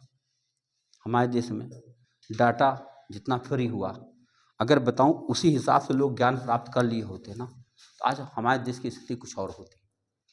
मतलब 95% लोग पढ़ाई से इतर उसका इस्तेमाल कर रहे हैं डाटा का।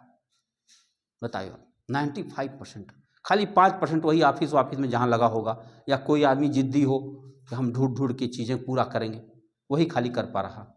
बाकी 95% खाली उसको रील देख रहे हैं, तो कोई सिनेमा देख रहा, ऐसे करके बिता दे रहे हैं, डाटा खत्म हो रहा। अब इसको कैसे रोका जाए? मोबाइल भी आपके पास है, डाटा भी आपके पास, क्या देखेंगे ये तो आपकी मर्जी है, कौन रोक सकता है ना। लेकिन इससे नुकसान तो हो ही रहा कहीं कहीं पर, पैसा एनर्जी कहीं नुकसान हो रहा, उसका कोई प्रतिफल ना आए। एक लड़के का नाम बताऊं, उसने मुझे कहा कि सर एक समस्या हमारी दूर करवा दीजिए। क्या हुआ? कहा कि जब हम रील देख रहे हैं तो हमको घंटों बीत जा रहे हैं, पढ़ाई मेरी हो ही नहीं पा रही, रील से मेरा मुंह खत्म न कर दीजिए। अब मुंह खत्म ही नहीं हो रहा। जैसे वो अलग अलग प्रकार की चीज़ है ना, जैसे एक जगह डांस हो रहा है तो एक जगह कुछ खुराफात बना रहा है, तो एक जगह कुछ और कर रहा है, एक जगह कुछ और कर रहा, तो डाइवर्ट दिमाग बार बार हो रहा, तो इंटरेस्ट बना हुआ है लगातार। एक ही जैसा काम अगर होता तो बंद हो जाता। अभी मूवी आप उतना नहीं देख पाते, मूवी में एक के जैसा मार धाड़, एक के जैसा कुछ है तो हाँ, लेकिन रील तो आप लगातार देख सकते हैं, क्योंकि अगला चीज़ पता नहीं क्या आने वाला, तो अचानक कोई जानकारी देने लग रहा है। मतलब पूरी तरह से लोगों को कब्जे में कर रखा है रील ने। हाँ, और सबने इसका ध्यान देखो आप, पहले खाली इंस्टाग्राम पर था, अब यूट्यूब वाले भी दे रहे हैं, फेसबुक वाले भी दे रहे हैं, सबने देना शुरू कर दिया। जान रहे हैं ना कि बच्चा इसी में तुम्हारा टाइम ज़्यादा जा सकता है, सबने फंसा लिया बच्चों को, अब सब रील देख रहे हैं।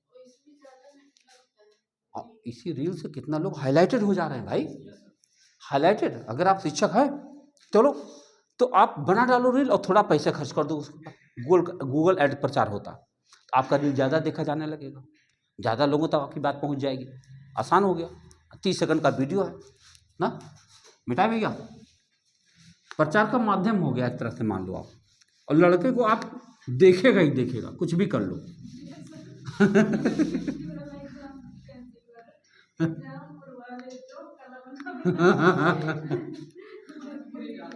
हाँ हाँ, डालते रहेंगे और क्या चीज़ें हैं भैया, जानना चाहिए। अब चूंकि देखो हम इस लेवल पर जान लो, ये नौजवान बच्चे लोग ज़्यादा इस पर काम कर पा रहे हैं, हम अगर चाहते हैं ना तो हम उतना नहीं बना पाते।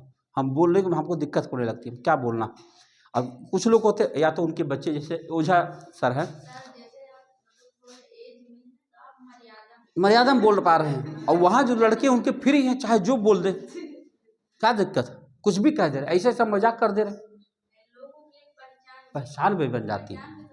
हाँ हाँ हाँ, वही कहानी। तो भैया ये जब गिनती बन गई, अब यहाँ पर आपको एक छोटी सी टेबल बनानी है, मिटा दो इसको, यही गिनती, अभी इसकी बात खत्म नहीं हुई है, ये बात यहाँ तक आपने देख लिया।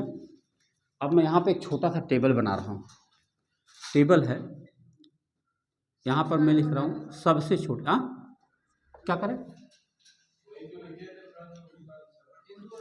वही बताने जा रहा हूँ, उसी को बताने जा रहा हूँ। सबसे छोटी यहाँ लिख देना है, सबसे बड़ी, सबसे बड़ी यहाँ लिखना कुल।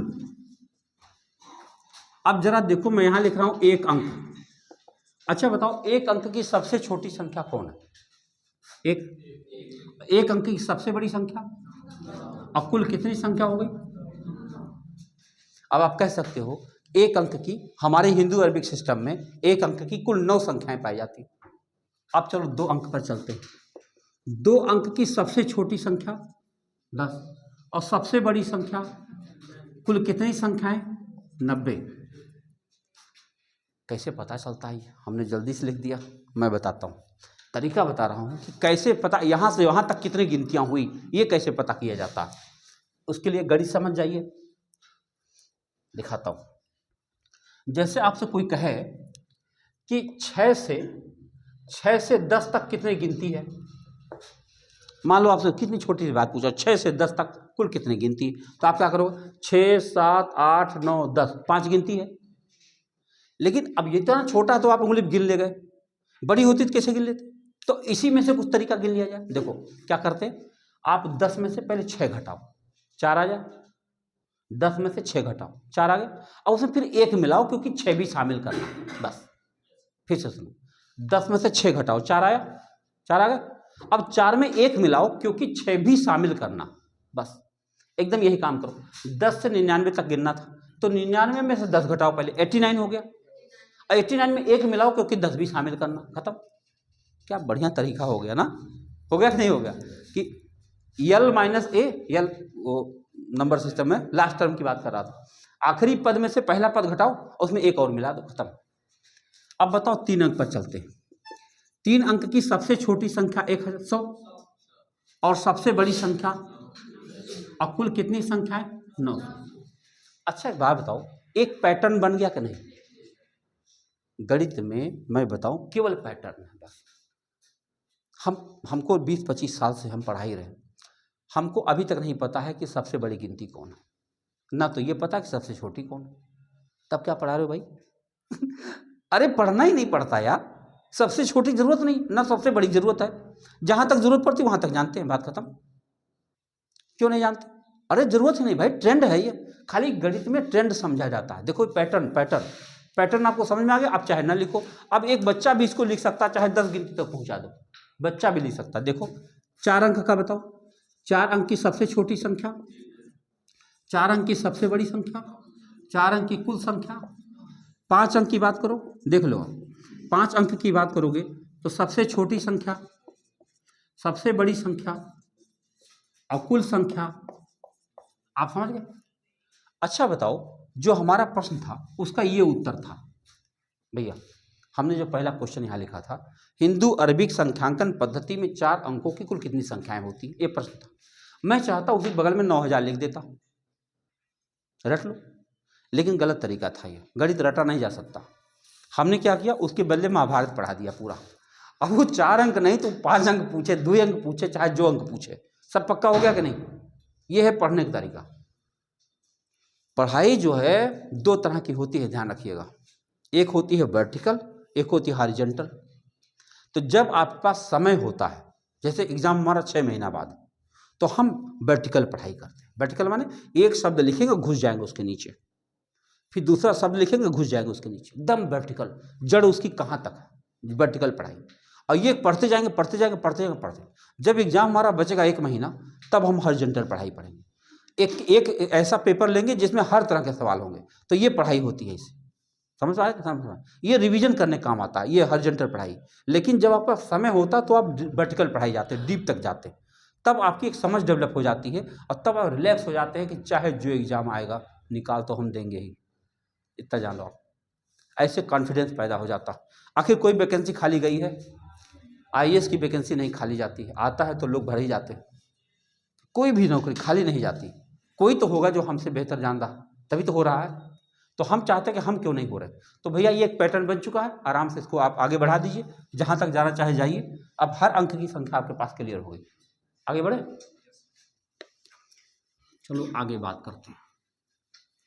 एक बहुत छोटा सा कॉन्सेप्ट है, उसका नाम है स्थानीय मान और जातीय मान। ये कक्षा अगर पढ़ोगे क्लासेज में तो कक्षा 3 या 4 का मामला है ये। क्लास की बात कर रहा हूँ, क्लास 3rd या 4th का मामला है। उसका नाम है स्थानीय मान और जातीय मान। जातीय मान इसको अंग्रेजी में कहते हैं प्लेस वैल्यू। प्लेस वैल्यू इसको कहते हैं फेस वैल्यू। Face value. अब ये क्या होता, जैसे दो नाम होते हैं, इतना जान लो आप। जैसे हर इंसान के भी बात कर लो आप, हर इंसान की दो पहचान। एक तो हमको आप टीचर के रूप में देख रहे हैं, और एक हम किसी के पुत्र भी होंगे, किसी के पति भी होंगे, किसी के भाई भी होंगे। एक पहचान वो है सामाजिक पहचान समझ लो आप। और एक हमारा जो है व्यापार का जो हमारा जॉब है, जॉब का पहचान। दो तरह की पहचान हो गई हमारी। अब दोनों जगह पे इंसान को अपना स्थान बनाना पड़ता। हाँ, एक अच्छे दोस्त के रूप में, एक अच्छे भाई के रूप में, एक अच्छे पिता के रूप में आप पहचाने जाते हैं। और एक जॉब जो आप करते हैं, एक अच्छे ड्राइवर, एक अच्छे इंजीनियर, एक अच्छे डॉक्टर, एक अच्छे टीचर, है ना। दो जगह पहचान बनती कि नहीं बनती। एक जगह अगर आपकी खाली पहचान है तो दूसरी चीज खाली रह जाती, खाली रह जाती। कई सारे ऐसे लोग हैं जो बहुत महान हुए, लेकिन एक पक्ष खाली देख पाए, दूसरा नहीं देख पाए। कलाम जी से पूछा गया, एपीजे अब्दुल कलाम, आपने प्यार किया? कहीं मुझे बहुत कठिन लगा, मैं नहीं कर पाया। कहीं फिजिक्स पढ़ना मेरे लिए बहुत आसान था। कलाम जी का ये वचन है। बाकायदे पत्रकार ने पूछा कि क्या आप अपने जीवन में प्यार किए कभी? मैंने लड़कियों से उनका कोई रिलेशन नहीं था, तो उन्होंने कहा कि नहीं, हमको ये फिजिक्स पढ़ना आसान लग रहा था, लड़की से बात करना बहुत कठिन काम था, हम नहीं कर पाए। तो पूरा जीवन उनका ऐसे बीत गया। जबकि जब अटल बिहारी से बात पूछा गया, अटल बिहारी राजनीतिक आदमी थे, इनके तो फिजिक्स पढ़ना नहीं था। इन्होंने साफ साफ स्वीकार किया कि मैंने विवाह नहीं किया, लेकिन मैं कुंवारा नहीं हूं। ये उनका वचन है, अटल बिहारी का वचन था। ये बाकायदे रिकॉर्डेड बयान बता रहा हूं कि मेरा विवाह नहीं हुआ, लेकिन मैं कुंवारा नहीं हूं, बस। अब बात खत्म, अब जाओ खोजो। तो प्यार वार का नाम है नहीं ली। सोचो ना ना ना, कोई सवाल ही नहीं पैदा। इन लोग का कहा शादी ब्याह। इस देश में महानता की पहचान होती जा रही, समझ लो आप। मतलब आप गांधी के बारे में पढ़ोगे ना, आप गांधी की उम्र जब आ गई थी, मतलब 40-45 के आसपास, तभी से इनके दिमाग में ब्रह्मचर्य का दिमाग चलने लगा था, और अपने आप को ब्रह्मचर्य पर ला के डाल दिया। अब मैं ब्रह्मचर्य हो गया, पत्नी से कोई लेना देना उनका नहीं था। ठीक है, परिवार है तो रहना तो साथ ही में था, लेकिन ब्रह्मचर्य आश्रम पालन करना शुरू कर दिया था। माने कि महान बनने की एकदम लाइन बन चुकी है ये धीरे धीरे। अब राहुल जी जा रहे हैं, देखो कितना दूर तक जाते हैं। राहुल भी प्रयास कर रहे हैं, कहाँ ब्याह किए, अभी 54 साल उम्र है, कहाँ ब्याह करें। आओ खैर देखा जाए। देखिए भैया, पहले एक कोई गिनती लिखता हूँ, कोई गिनती लिख लो। हाँ, मायावती। मायावती ने सियार से ब्याह नहीं किया। दरअसल हमको लगता है काहे नहीं किए, ये लोग के पास जो एम्बिशन इतना बड़ा हो जाता है कि उसको ये शेयर नहीं कर पाते। बस हमको तो ये लगता है कि सामने वाला जो टारगेट है इतना ज़्यादा उसको हाईली इमोशन से लेते हैं कि उस इमोशन को ये शेयर नहीं कर सकते। बस शेयर का मतलब वो बांट नहीं सकते, वो उनको बस सीधे वहीं जाना होता, अगर सही वो लक्ष्य है तब। और नहीं तो खाली दिखावा है तो अलग मुद्दा है कि जब आप 100% आप एक के बात में ध्यान में रखे हो तो दूसरी बात आप लाओगे कहाँ से, और तब अगर लाओगे तो कम हो जाएगा उधर। जिस तरह से मोदी एक दिन के अंदर में 1700 उद्घाटन कर रहे हैं जा करके, आजकल आचार संहिता लगने वाली है। अभी आप मोदी पढ़ो कि यहाँ साथ मोदी हैं, अभी अभी 1 घंटा बाद मोदी वहाँ मिल रहे हैं। अगले बार रायपुर में जाकर उद्घाटन करें तो फलानी जगह उद्घाटन करें, रोजे तो कर रहे हैं कुछ, एक दिन में 20-20 जगह पहुँच जा रहे हैं। अगर पत्नी होती तो फोन करती, दाल भात खाए। कब आओगे? कितना बजे? आज कुछ भी, आज बहाना नहीं चलेगा, आज बहाना नहीं चलेगा। बच्चे का बर्थडे है, आपको 5 बजे उपस्थित रहना, कोई कहने वाला नहीं। रात हो जाए, विरात हो जाए, चाहे समुद्र में जाना है, चाहे आसमान में जाना है, जा रहे, बोलो, कोई पूछने वाला है? अब बाधा ही है, वो पूछती रहेगी बीच बीच में। नहीं, बढ़ाती है, कहीं कहीं बढ़ाती है, ये 1% है, 0.001% बढ़ाती है, और 99.999% रोक देती है। खबरदार। अच्छा बताओ भैया, बेचारा आदमी 10,000 20,000 की तो नौकरी कहीं जाके कर रहा है, और वो लड़की गांव में है, वो कह रही नहीं हम चलेंगे साथ, हम घर नहीं रहे, हम खाना बना कर नहीं खिलाएंगे, हम साथ में चलेंगे। अब बेचारा अपने 10,000 रुपये में क्या जी लेगा यार? 10-20 हज़ार, अच्छा मान लो बड़ी तो नौकरी चाकरी है, ठीक ठाक पैसा, तो बात समझ में आती यार, ये 10-20 हज़ार रुपये में कैसे आप चले जाओगे, और कहाँ वो रखेगा? लेकिन नहीं, जिद्दी आके चली जाती। अब उदाहरण भरे हैं आपके आसपास, देखिए यही है।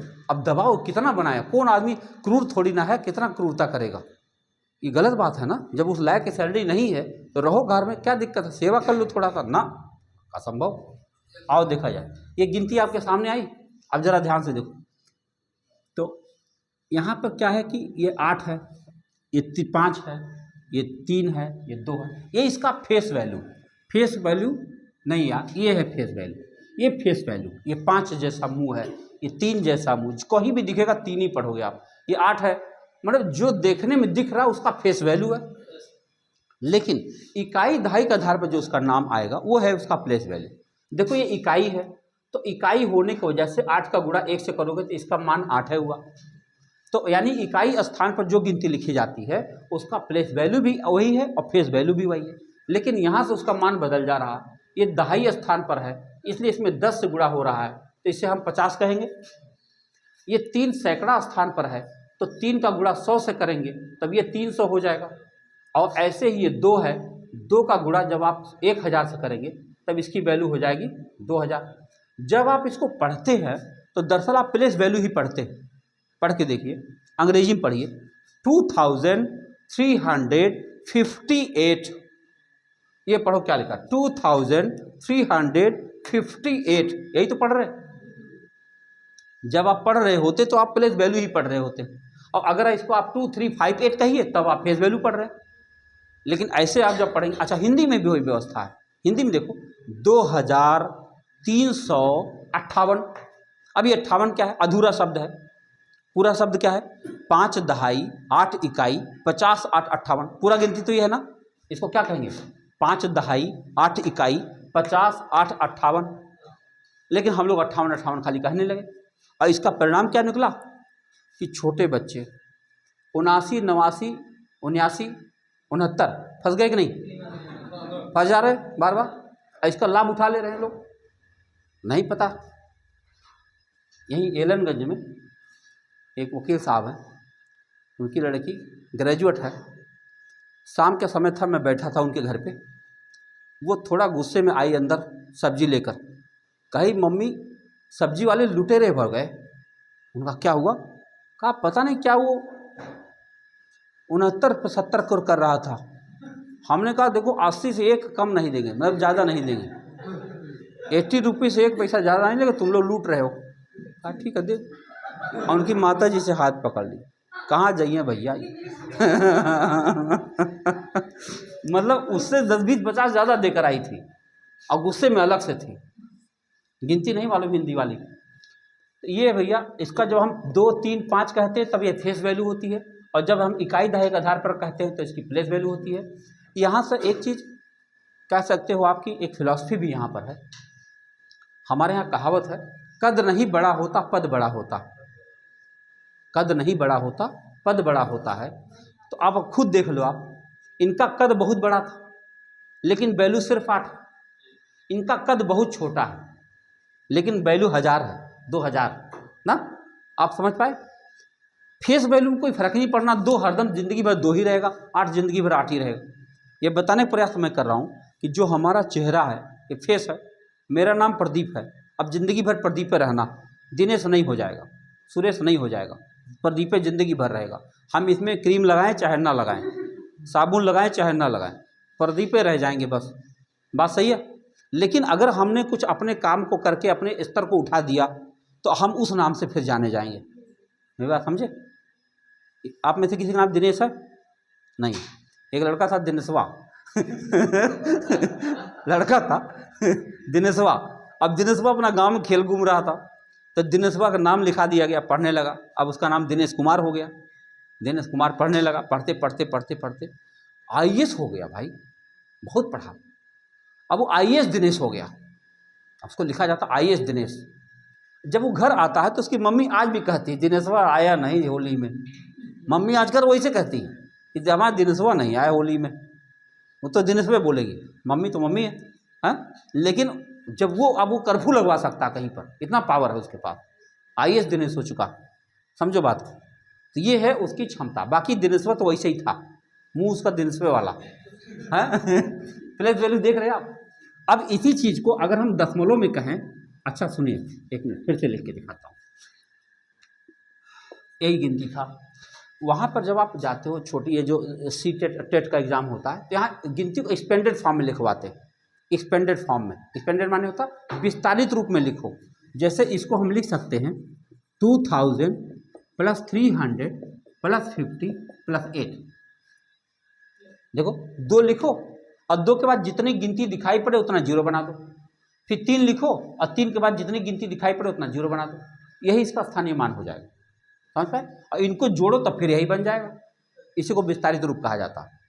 ऐसे लिखा रहता, खूब बड़ा सा गिनती लिखा रहेगा, कहा इसका संक्षिप्त रूप कौन है या इसका विस्तारित रूप कौन है, 4 विकल्प दिया रहता। तो इसको आप देख के पहचान सकते हैं कि इसका विस्तारित रूप। अब इसको अगर हम दशमलव में लेना चाहें और दिखाएं गिनती, एक गिनती दशमलव में देखिए। जैसे मान लो हमने लिखा ऐसे। अच्छा बताओ, क्या हम इसको ऐसे बोल सकते हैं 687.698? नहीं बोलते। हम कहते 687.698 बोलते। तो अलग अलग काहे बोलते? इकट्ठे बोल दे तो क्या बिगड़ जाएगा? दरअसल 600, जब हम इसको 687 बोलते हैं तो क्यों बोल रहे हैं? क्योंकि इस पूरी गिनती में इकाई दहाई कहाँ है? बता, ये है इकाई, ये इकाई है, और ये दहाई है, और ये सैकड़ा है। इसीलिए हमने इसको 687 कह दिया।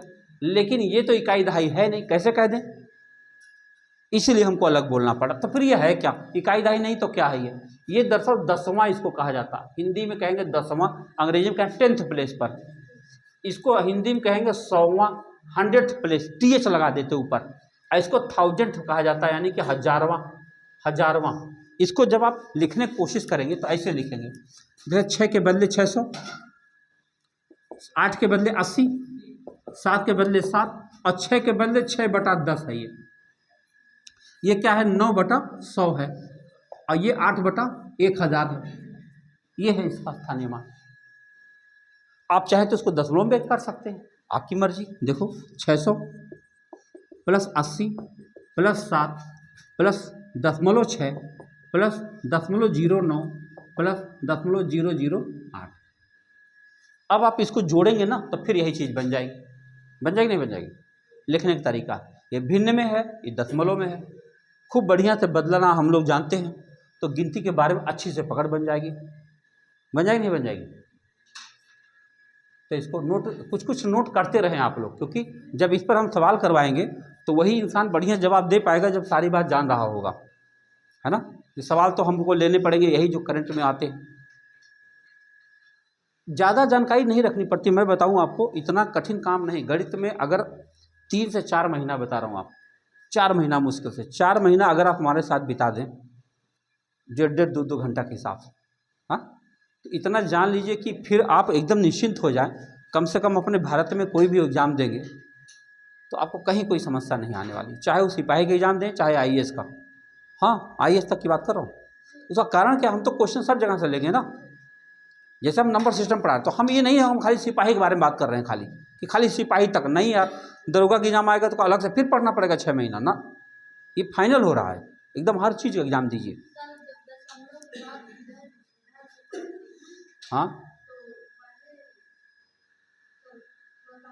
ना यहाँ पर ये दरअसल 10वां स्थान, ये जो 6 है ये बताने की कोशिश कर रहा है कोई एक चीज़ थी जिसके 10 टुकड़े किए गए, उस 10 टुकड़ों में से 6 टुकड़ा ये है। ये 9 क्या बता रहा, कोई एक चीज़ थी जिसके 100 टुकड़े किए गए जिसमें से 9 टुकड़ा है ये 8 क्या बता रहा, कोई एक चीज़ था जिसके 1000 टुकड़े किए गए जिसमें से 8 टुकड़ा है ये। तो इसीलिए दशमलव के ठीक बाद वाली संख्या 10वां स्थान कहलाती है, इसे 6/10 कहा जाता है।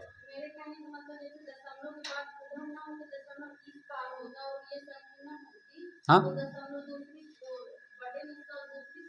हाँ बिल्कुल होता, और क्या, एकदम होता।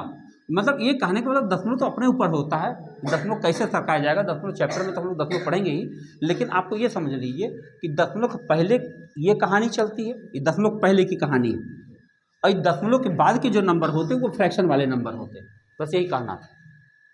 ठीक है, अब जो है हाँ किसका, ये इन्होंने क्या कहा है कि दशमलव, यहाँ आप कोई नंबर बोल दो, बस नंबर बोलो क्या। हाँ यहाँ लगा दो, ठीक है।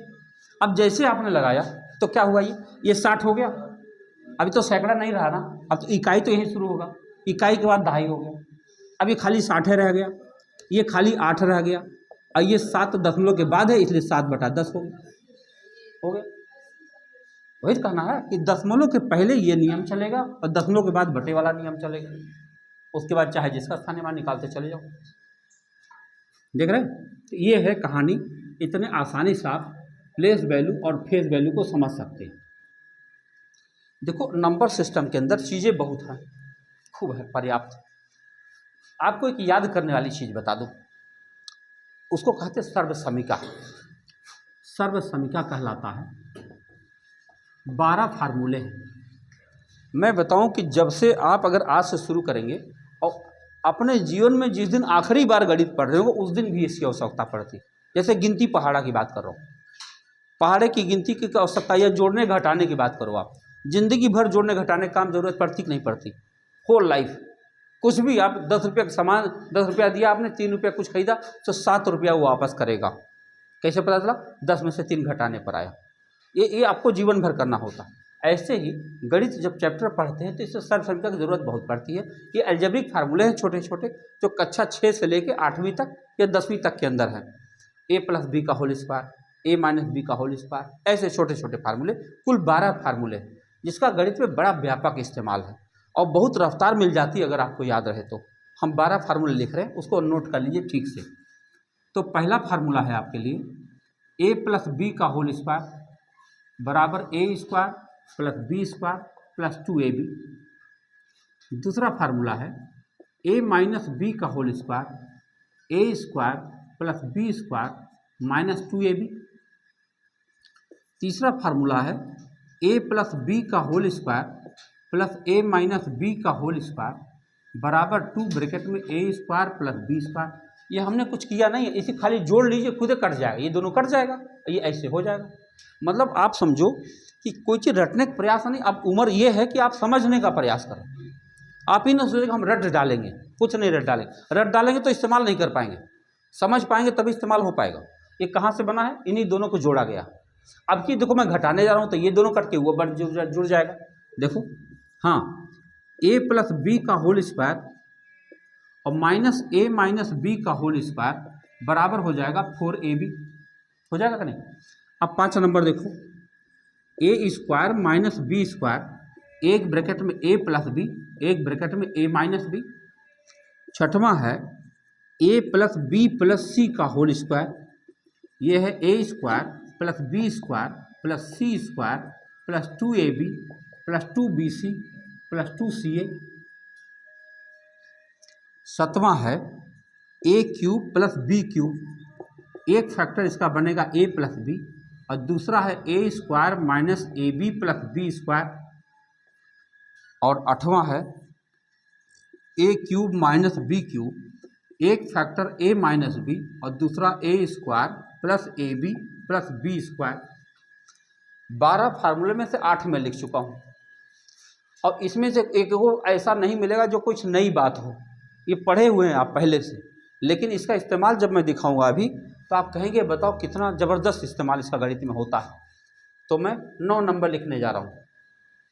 9 नंबर है a प्लस बी का होल क्यूब, तो ये होगा a cube plus B cube plus 3ab bracket में a प्लस बी। ठीक है भैया।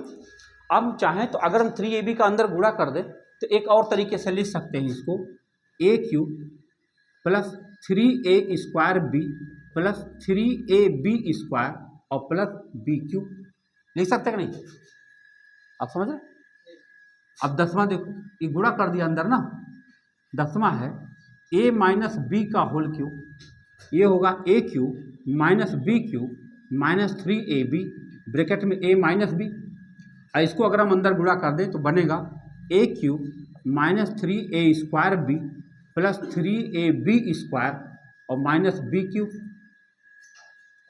अब 11वां देखो, थोड़ा सा बड़ा है, a cube plus B cube plus C cube minus 3abc बराबर एक ब्रैकेट में a plus B plus C और दूसरे में a square plus B square plus C square minus A B minus B C minus C A. ठीक है। और इसको एक और तरीके से लिखा जा सकता है, 1/2 ब्रैकेट में a plus B plus C और करली ब्रैकेट एक ब्रैकेट में a माइनस बी का whole square plus b minus C का होल स्क्वायर और प्लस c माइनस a का होल स्क्वायर। मतलब कुछ सवाल हैं जो एकदम ऐसे रहेगा तभी हो पाएगा, हम उदाहरण देंगे सबका। और आखिरी नंबर लिख देता हूँ 12 यहाँ पे, यदि a plus B plus C बराबर 0 हो तो a cube plus B cube plus C cube बराबर 3abc होता है। आपको यह 12 फार्मूले किसी भी दशा में ठीक से याद होना चाहिए। कितना ठीक से याद होना चाहिए कि ये किसी भी रूप में आ जाए, आपको पहचान में आ जाना चाहिए। जानते हो, एक बार ये चर्चा हो रही थी कि कंप्यूटर कितना होशियार होता है, तो एक इंसान ने यह कहा कि कंप्यूटर जो हमारे यहाँ 2 साल का बच्चा होता है उससे कम समझदार होता है। मनुष्य का बच्चा 2 साल का, उससे कम समझदार होता है कंप्यूटर। अरे यार, इतना कंप्यूटर तेजी से AI डेवलप कर रहा है, ऐसे कैसे कह रहे हो? हाँ भाई, अगर आप रेटिना यानी कॉर्निया आपका स्कैन नहीं किया गया है, खाली फोटो आप डालिए और आप फिर अपना रूप बदल दीजिए, ड्रेस बदल दीजिए थोड़ा, हाँ, तो वह पहचानने में आपको दिक्कत कर सकता है कंप्यूटर। लेकिन 2 साल का बच्चा, उसकी मम्मी किसी भी भेष में आ जाए, बोलो 2 साल का बच्चा है, मम्मी उसकी किसी भी भेष में आ जाए, वो पहचान ले रहा कि मम्मी यही है। उतनी महिलाओं में समझ जाता है वो। कितना समझदार होता है इंसान का बच्चा। 1450 सीसी का मालिक, मजाक नहीं। खोपड़ी में 1450 सीसी का हिसाब किताब, बहुत ज्ञान है भाई आदमी के पास। आप खुद ही देख लो, आप यही नैनी ब्रिज के पास जाइए और नीचे खड़े होकर देखिए, इतना बड़ा पुल, इतना बड़ा सब ताम झाम, कभी न कभी किसी इंसान के दिमाग में पहले बना होगा। ये जिसको भी ठेका मिला होगा कि पुल बनाओ, वो पहले कागज़ पर एक लाइन खींचा होगा, हाँ, पहले फ्रेम तैयार किया होगा, कैसे कैसे कहाँ कहाँ पिलर देंगे, कहाँ, अरे इंजीनियर की अपनी भाषा जो जरूर बनाया होगा, कितनी गहराई है, नदी की क्या वैल्यू है, कैसे कितना बाढ़ आती है, बहुत कुछ ध्यान रखा जाता। सोचो, उतना बड़ा चीज़ पहले उस इंसान के दिमाग में बना होगा, और जब दिमाग में बन के संतुष्ट हो गया होगा, आके गाड़ दिया। हाँ, अभी जो द्वारिका वाला सिग्नेचर ब्रिज बना है, ऐसे पुल है जैसे ये सब सिग्नेचर ब्रिज कहलाते। हाँ, यही है केबल ब्रिज। केबल ब्रिज का मतलब होता है ये केबल पर टिका है। ये आपका नैनी वाला ब्रिज देख रहे हो, और क्या है ये बताओ? 2 खंभा ऊंचा ऊंचा बना दिया और वहां से रस्सी रस्सी करके लपेट दिया। आप जरा दूर से देखो, यहीं संगम के पास जाओ, किला के पास, और किला से देखो जरा, इतना पतला लगता है ये पुल, इतना पतला, मतलब ऐसे दिखाई नहीं पड़ता, इतनी पतली धागा है वहाँ पर। वहाँ जाकर दिखता इतना मोटा, लेकिन इससे ज़्यादा मोटा नहीं दिखता। बताओ जरा, उतने हैवी हैवी ट्रक गुजर रहे हैं और आप इतना मोटा में कहाँ चला रहे हो भाई? क्या है उसके अंदर? केबल पर रोक रखा और उसके लिए सब जिम्मेदार वही बड़ा वाला, दोनों ब्रिज, दोनों खंबे वही हैं जिम्मेदार, वही सब लेके चल रहे हैं और बड़ा सफल चल रहा है ये, इसमें कोई नुकसान नहीं हो रहा। सिंचर ब्रिज जहाँ जहाँ बने हैं बहुत अच्छा काम कर रहे हैं। वही शास्त्री ब्रिज बना है, देख लो आप, झूसी वाला, रोज उसमें पता नहीं क्या बिगड़ा रहता। देखिए नहीं, झूसी उसी जाओ कभी तो वहाँ, अरे मेंटेनेंस, मैं तो जब जब गया तब वहाँ पे देखता हूँ 10-5 मजदूर काम पे लगे। क्या बना दियो यार, वहाँ कोई ऐसा नहीं है, वहाँ खाली ग्रीस व्रीस डालने जाते हैं लोग। वहाँ जो नैनी वाला ब्रिज है तो उसमें देखोगे कि जहाँ पिलर पर रखा होता, कभी पिलर पर जाम नहीं होता। फिजिक्स आप पढ़े होंगे कि इसको जाम नहीं किया जा सकता पुल को। हाँ, जाम करोगे तो जब एक्सपेंड होगा तो कैसे होगा? तो ये जाम कहीं नहीं होता, ये रखा है, समझ लो आप। सोचो जरा, आदमी कितना विश्वास के साथ गाड़ी लेके उड़ाता जा रहा है और जिस पर जा रहा वही नहीं स्थिर है। लेकिन देख लो टेक्निकल बातें। अरे ये तो यहीं तक सोचो, पनडुब्बी से इंसान गहराई में चला जा रहा है, वो आदमी चटाई बैठा है जाकर अमूदी। हाँ, हम हैरान है, मैंने समुद्र में चटाई में जाकर बैठा यार, क्या मतलब है? बैठ गया चटाई, देखे हो नहीं आप अभी समुद्र में, द्वारिका में, हाँ, चटाई बिछा के पूजा करो। दरअसल वो आदमी हिम्मती बहुत है, बहुत हिम्मती आदमी। ठीक है, बहुत सुरक्षा उरक्षा सब कुछ एक तरफ है, आदमी पानी डर लगता है यार, चारों तरफ समुद्र है, गहराई में जाना है। ये नहीं, मान लो कि चारों तरफ से शार्क मछलियों का अटैक कर दो आप, तो बंदूक से मानेंगे वो? शार्क मछली अगर अटैक कर दे चारों तरफ से, हैं? हाँ, समुंदर है, शार्क मछली होना क्या बुरी बात? तो आप मछली को बंदूक कितना भी आप गन लेकर मारोगे, मछली जब तक मारोगे तब तक हड़प कर ले वो, है। लेकिन हिम्मती आदमी बैठ गया जा करके वहाँ, गजब है, डरवे नहीं करता। मिटाए भैया, लिख लिए? मैं दरअसल इस पर यह दिखाना चाह रहा हूँ कि अगर मान लो आपको याद हो जाए तब क्या हो जाएगा, बस। तो 2-4 उदाहरण देकर दिखाता हूँ कि अगर याद होने से फायदा क्या है, दिखता हूँ। मतलब असंभव जैसे कार्य यहां से हो सकते हैं, इतना जान लीजिए आप।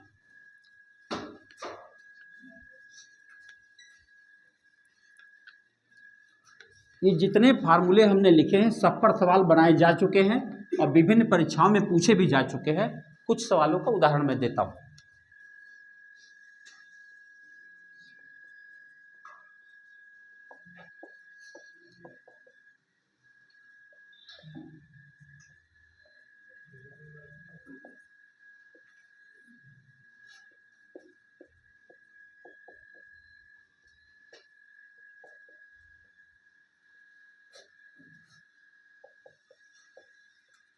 बताओ इसका आंसर क्या हो सकता है? जी हाँ, कल्पना करो, जादू है ये, जादू है, उत्तर आ चुका है।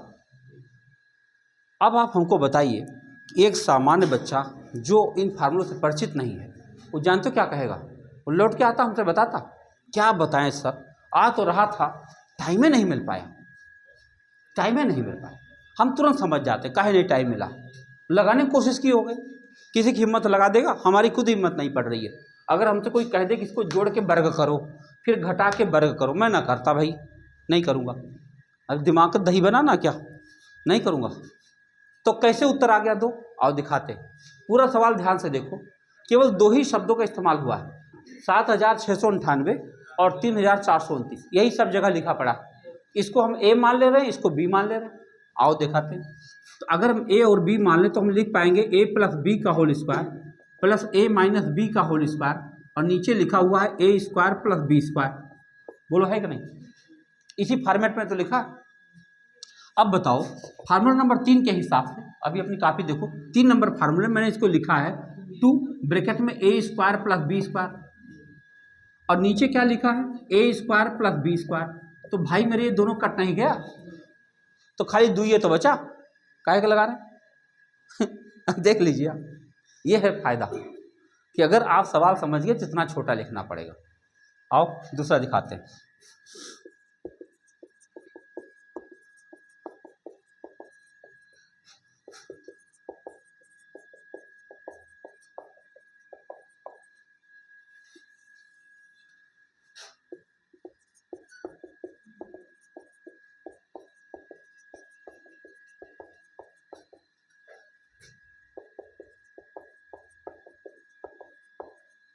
बताओ भाई इसका आंसर क्या हो सकता है?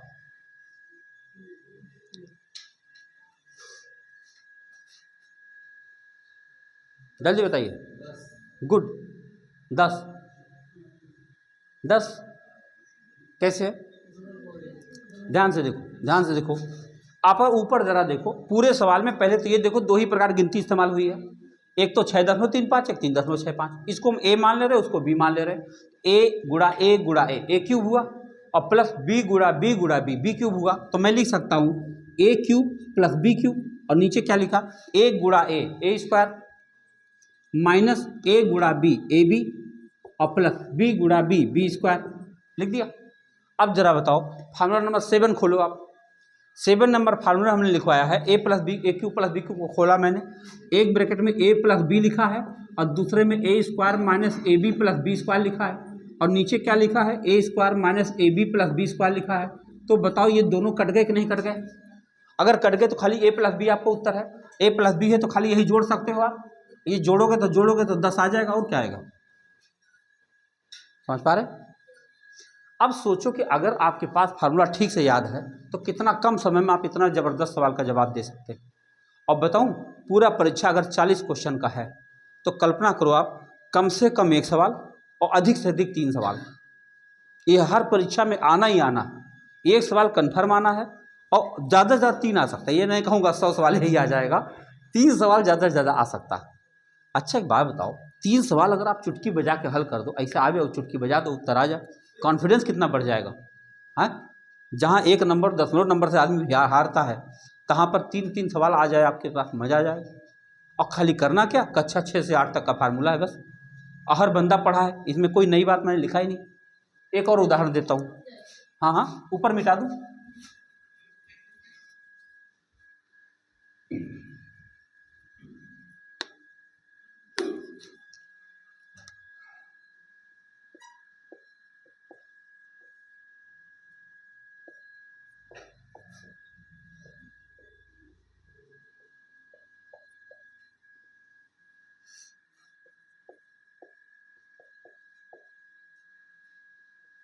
आंसर बताओ, देख लो मजा आ रहा है नहीं आ रहा? बताओ 4 सही है। आप कैलकुलेटर से कभी घर में बैठ कर लगाओगे ना, हैरान रह जाओगे, यार मेरा दिमाग इतना तेज हो चुका है, इतना बड़ा सवाल और उत्तर 4 आ चुका है, एकदम सही भी है। कैसे है देखो, फार्मूला नंबर 4 देखिएगा।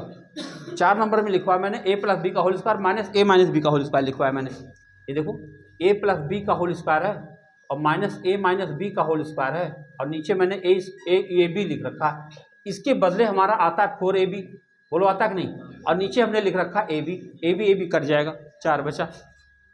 देखो पूछने वाले को भी तो गणितारे में बार बार यही कहता हूँ, कोई लड़का जब हमसे कहता है यहाँ वो होता तब अलग नंबर होता तब, मैं तुरंत यही कहता हूँ कि जो इंसान पेपर बनाया होगा उसको गणित आती होगी कि नहीं, बस। और अगर उसको गणित आती होगी तो जानता है कि अगर इसी में गिनती एक ठो बदल दो खाली, तो किसी बस की न रह जाएगी, ना हमारे बस की ना उसके बस की, और उसको हम बुला लेंगे कोर्ट में, बुला लेंगे कि अब श्रीमान जी यह बताएं कि जो सज्जन बनाए हैं वो 30 सेकंड में हल करके दिखाएं कोर्ट को, कैसे हल करेंगे ये? तो ऐसा कोई आदमी अपने सिर पर कुल्हाड़ी नहीं मारने वाला है अपने हाथ से ना। तो सवाल ऐसे बनाता कि अगर आप पढ़े हैं, अगर आप समझदार हैं तो आप जल्दी से उत्तर बता सकते हैं, नहीं पढ़े हैं तो कोई बात नहीं, तो आप पढ़िए जाकर। तो यह याद करने वाला विषय है, इसको आप, मैं उम्मीद करता हूँ कि आज ही जाकर 12 फार्मूले कम से कम पढ़ डालिए ठीक से, और उसमें ज़्यादातर याद ही है, जो नहीं याद है उसको 2-3 बार दोहरा दीजिए, याद हो जाएगा। मैं बताऊं, पूरा 2 घंटे लगातार मैं सवाल बना सकता हूं, इन्हीं सवालों को, इन्हीं फार्मूले 2 घंटे लगातार बना सकता हूं। इतने सवाल मैं बना सकता हूं, और इतने सवाल आप धड़ाधड़ लगा सकते हैं, अलग अलग बदलते हुए। मुझे 12 फार्मूले को इस तरह से मैंने समझा रखा है अपने मन को, क्योंकि मैं देखता हूँ उत्तर लिख देता हूँ, मैं देखता हूँ उत्तर लिख देता हूँ, मुझको करने में कोई समय नहीं लगता, मैं दिखाई पड़ रहा होता उत्तर हमको। ये तभी हो सकता है जब आप उसके साथ आप व्यवहार करें, ये नहीं कि रट डालें, उसके साथ जब व्यवहार करेंगे आप तो अपने आप दिखता रहेगा, हाँ यार ये तो यही उत्तर आता, देखिए और उत्तर आ गया, देखिए और उत्तर आ गया। आसान बहुत होता है, कठिन नहीं है।